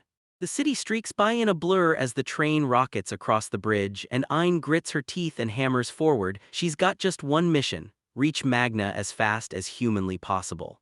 The entire country erupts into action as the sea turns into a raging battlefield, and warships unleash non-stop fire. Explosions rip the water apart, and the sea dragon barrels straight through the chaos without slowing down. Even as heavy attacks slam down, it pushes on, its magic stone blazing on its forehead, and the fight finally erupts in full force. The commander shouts for everyone to surge forward. This is their last push. The mission is crystal clear: crack that magic stone and finish it right here. But the damage is heavy, their forces are already cut down and the sea dragon rises again. Cannons blast non-stop as the ship groans and splinters under the strain. If this keeps up one more second, they're getting wiped out. The sea dragon rockets forward in a streak of pure destruction. Commander wastes no time, he barks the order and the cannons roar all at once. He blew the dragon out of its charge, and suddenly the ship erupted, water and smoke exploding everywhere. Cannon fire blasts the sea dragon's magic stone to pieces and the soldiers erupt in cheers. Sure, it's over, yet the commander keeps his eyes sharp because one dragon is down and another still prowls somewhere. The wounded sea dragon whips itself into a fury, thrashing while brutal waves smash over the ships. Even with its magic stone gone, it still barrels forward, blasting the water and ramming the hulls with pure brute force, shoving the whole fleet into chaos, and the fight is nowhere near finished. The sea dragon teeters on the edge, then unleashes one last savage surge, tearing the sea into pure, screaming chaos. As the soldiers get swallowed by the roaring waves, Ein finally figures it out, too late, because another sea dragon is still out there, clawing their sudden hope straight into fresh danger. Just behind Ein, the second sea dragon roars to life, then plunges straight down, coming for the kill. She digs in, then charges straight at it, while way in the distance, Chris thinks of her one final time, praying that his voice can cut through the air and reach her before the clash erupts. A heavy fog suddenly rolls across the sea, gulping the battlefield and vanishing the sea dragon from sight. Ein jolts into stillness as the creature disappears into the mist and dread hits her fast. Something is seriously wrong because the crunch of movement is closing in from every side. Chris bursts out of the fog right in front of Ein and thrusts his hand toward her. He explains that the mist is a skill built to blind the enemy, but Ein's stunned he even showed up on the battlefield, and she snaps at him to get back to the capital right now. Ein throws down the royal family's name like a weapon and seizes command of the battlefield. He flat out announces he'll take on the sea dragon himself and commands everyone to back him up. The soldiers snap into stunned silence, then realize he's blazing with royal power, smashing every last doubt and flipping the battle in an instant. Ein coldly barks orders for everyone to fall in line and makes one thing brutally clear: going against the crown prince isn't even on the table. Once his authority sinks in, everyone around him stiffens and those sharp eyes make the air feel heavier. The soldiers try to stall for a breath, but the pressure crushes their hesitation and they move, realizing Ein isn't asking anymore, he's ordering. As the sea dragon barrels onto the deck, Ein steps up without a flinch, shoves the ship's control to Dill, and locks himself onto the monster's path alone. With his allies yanked back and the crew staring in stunned silence, Ein throws his hands up and declares, "I'll fight the dragon," charging in head-on. Ein doesn't even blink when the sea dragon rockets toward him with its jaws gaping. He slams out 4-strand bindings and clamps them onto the monster's mouth, stopping the bite dead in front of his face. The shockwave rattles the ship as the dragon thrashes and hurls sailors to the deck, smashing straight down like a battering ram, but Ein refuses to budge. He pins the thing in place and turns its wild charge into a brutal face-to-face showdown. Ein digs in and refuses to move as the sea dragon charges. Phantom hands explode out of him, grabbing its head and jaws and pinning it in place. The dragon thrashes like crazy, but Ein keeps cinching the bind tighter and tighter, yanking it backward with pure control. Then his old training kicks in as he topples the monster off balance and drives it down hard, cutting off its advance. Ein dodges the sea dragon's deadly strike, then spots a magic stone jammed right into its forehead. He slows it down with his ability, rushes in, and goes straight for the core. Then he grabs it, fires up his power, and starts siphoning the stone's magic, hollowing the dragon out from the inside until it weakens. The sea dragon convulses in agony as its magic rips loose and runs wild, and Aim just keeps siphoning the stone, until the backlash hits like a thunderstorm and rips the deck apart. The creature roars one last time as its body crumples, the power slipping away, and everyone watching finally sees the fight is about to end. Ein realizes the sea dragon's power runs way deeper than he ever thought, and draining it won't be a quick job, so he bites down on the pain, clings to the monster, and forces himself to go even further as it plunges under the waves. He swallows the danger and charges straight into it, turning the showdown into a brutal test of endurance, until one of them finally breaks. Ein gets shoved to the edge underwater, chugging through every last breath and burning his magic just to keep the pressure from crushing him. As his strength crumbles, he spots the sea dragon's core power dead ahead, right in his face, and even as he stumbles, losing control by the second, he refuses to quit, gritting his teeth to reach it before he runs out of everything. Ein shoves the drained magic back into the stone, and boom, it turns into raw power all over again. He drinks in every bit of what he just grabbed, shoving past his own breaking point. Then pure willpower kicks in, and he siphons even more magic to power up for that last, final shove. Ein pushes himself one last time, forcing more power into his body. The sea dragon lunges and he barrels straight into it anyway, swallowing the pain and refusing to stop. Even when his strength crumbles, he keeps surging forward, hell-bent on ending the fight whatever it costs. Ein grinds past his limit, but the final spark of power slips out of him, so the magic stone gets thrown aside the moment his strength evaporates.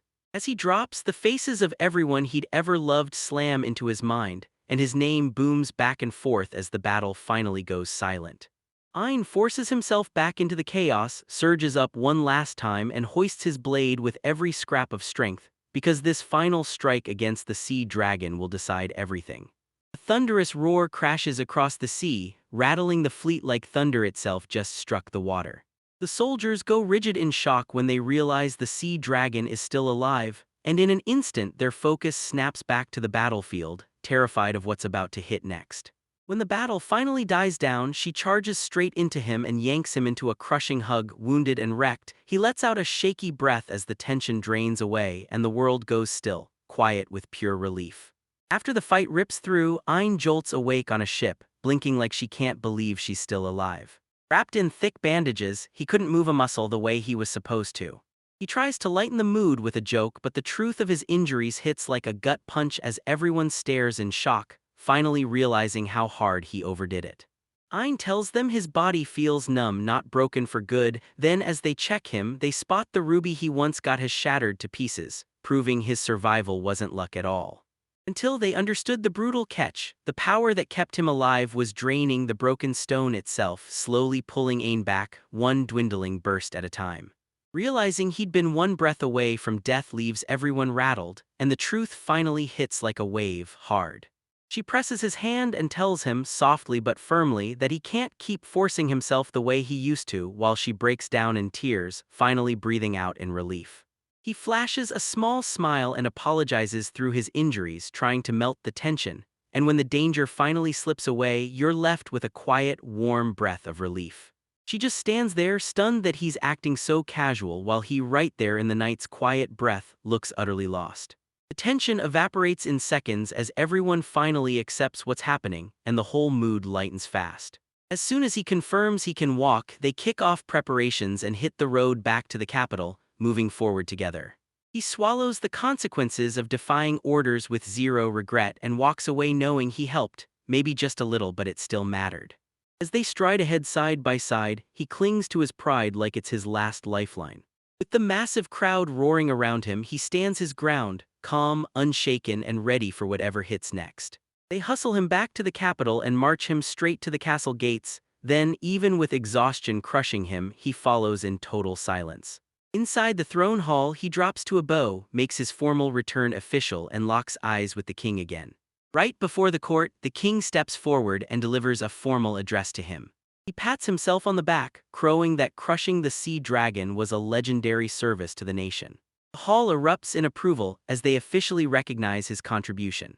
The court lays out the full shockwave his actions caused. He didn't just wipe out one of the two sea dragons, he also shielded Magna and slashed the damage threat across the whole kingdom to basically nothing, and the dragon's worth alone crushes the entire national budget. The king makes a grand, no-holds-barred speech and openly crowns him a real hero, praising his deeds to the skies. The report rages on about the chaos from the battle, torrents of damage slam down, the royal water train is nearly wiped out, and several glacier ships vanish. Then the bombshell hits. Someone stepped in to back Ain's moves. Dill steps forward and straight up owns what happened, bracing to take every consequence with zero hesitation. Ain barrels into the courtroom and slams a halt to Dill, yanking him back before he can take the blame. He straight up admits he used the royal order to bully Dill into cooperating, then tells everyone the punishment should land on him alone, because right in front of the king, he takes full responsibility and refuses to let anyone else pay for what he did. Dill drops to a deep bow before the king and takes the blame right on himself. Even with the title of marshal, he admits he couldn't stop Ain, and now he's begging for punishment because he says he deserves it. Just as the tension hits its breaking point, the king bursts into laughter out of nowhere, shocking everyone in the room. The king halts everyone in their tracks and boldly declares that Dill won't be punished. He rules that Ain's actions were backed by royal authority, wipes away any serious blame, and just to wrap it up neatly, sentences Ain to 2 months of house arrest inside the castle, letting the whole trial finally settle into peace. The king settles the score for the trial's results. Chris gets promoted to marshal for his service, but Lloyd gets stripped of his position and reassigned as the king's personal escort. Once the main judgment lands, the king ends the arguing on the spot, slams the debate shut, blocks any talk of extra punishment, and cuts the whole court session short. Once the trial finally shuts down, Ain slips out and spots Clan all by herself on the balcony. She swears she didn't cry, fully convinced Ain will come back and honor his promise. Then her smile returns, and for once, the silence between them feels peaceful. Clan dashes to Ain, choking on tears as he blurts furious relief and clutches his clothes like he's scared he'll vanish. Once she finally calms down, she blurts out an apology and admits she was heading to see Olivia, and Ain steps in to reassure her, until the tension melts away and they stay close in quiet peace. Ain dashes back home, slams on the door, and shouts, "It's me," to his mother. The moment he steps inside, his breath catches. An enormous, twisted tree has swallowed the entire room. Vines and roots choke the space and he freezes, stunned by what he's staring at. Inside the room, Ain locks eyes with her mother, swallowed and overpowered by the roots. She assures him she's fine, shrugs off the damage like it's nothing, then he finally comes back safe and the relief hits hard. She spots the injuries and softly checks him over, and Ain quickly reassures her, he's okay now. Tears start streaming down his face before he even realizes what's happening. Blindsided by that sudden rush of feeling, he's gently tugged closer and held tight, and in that quiet breath of a moment he hears, "You did good." The tension he's been carrying finally starts to melt away. He knew he was safe, so he finally broke, pulling him close as comfort filled the silence. Fear and pressure finally crush out of him, his duty's done, and for the first time he's free to drop his guard and rest.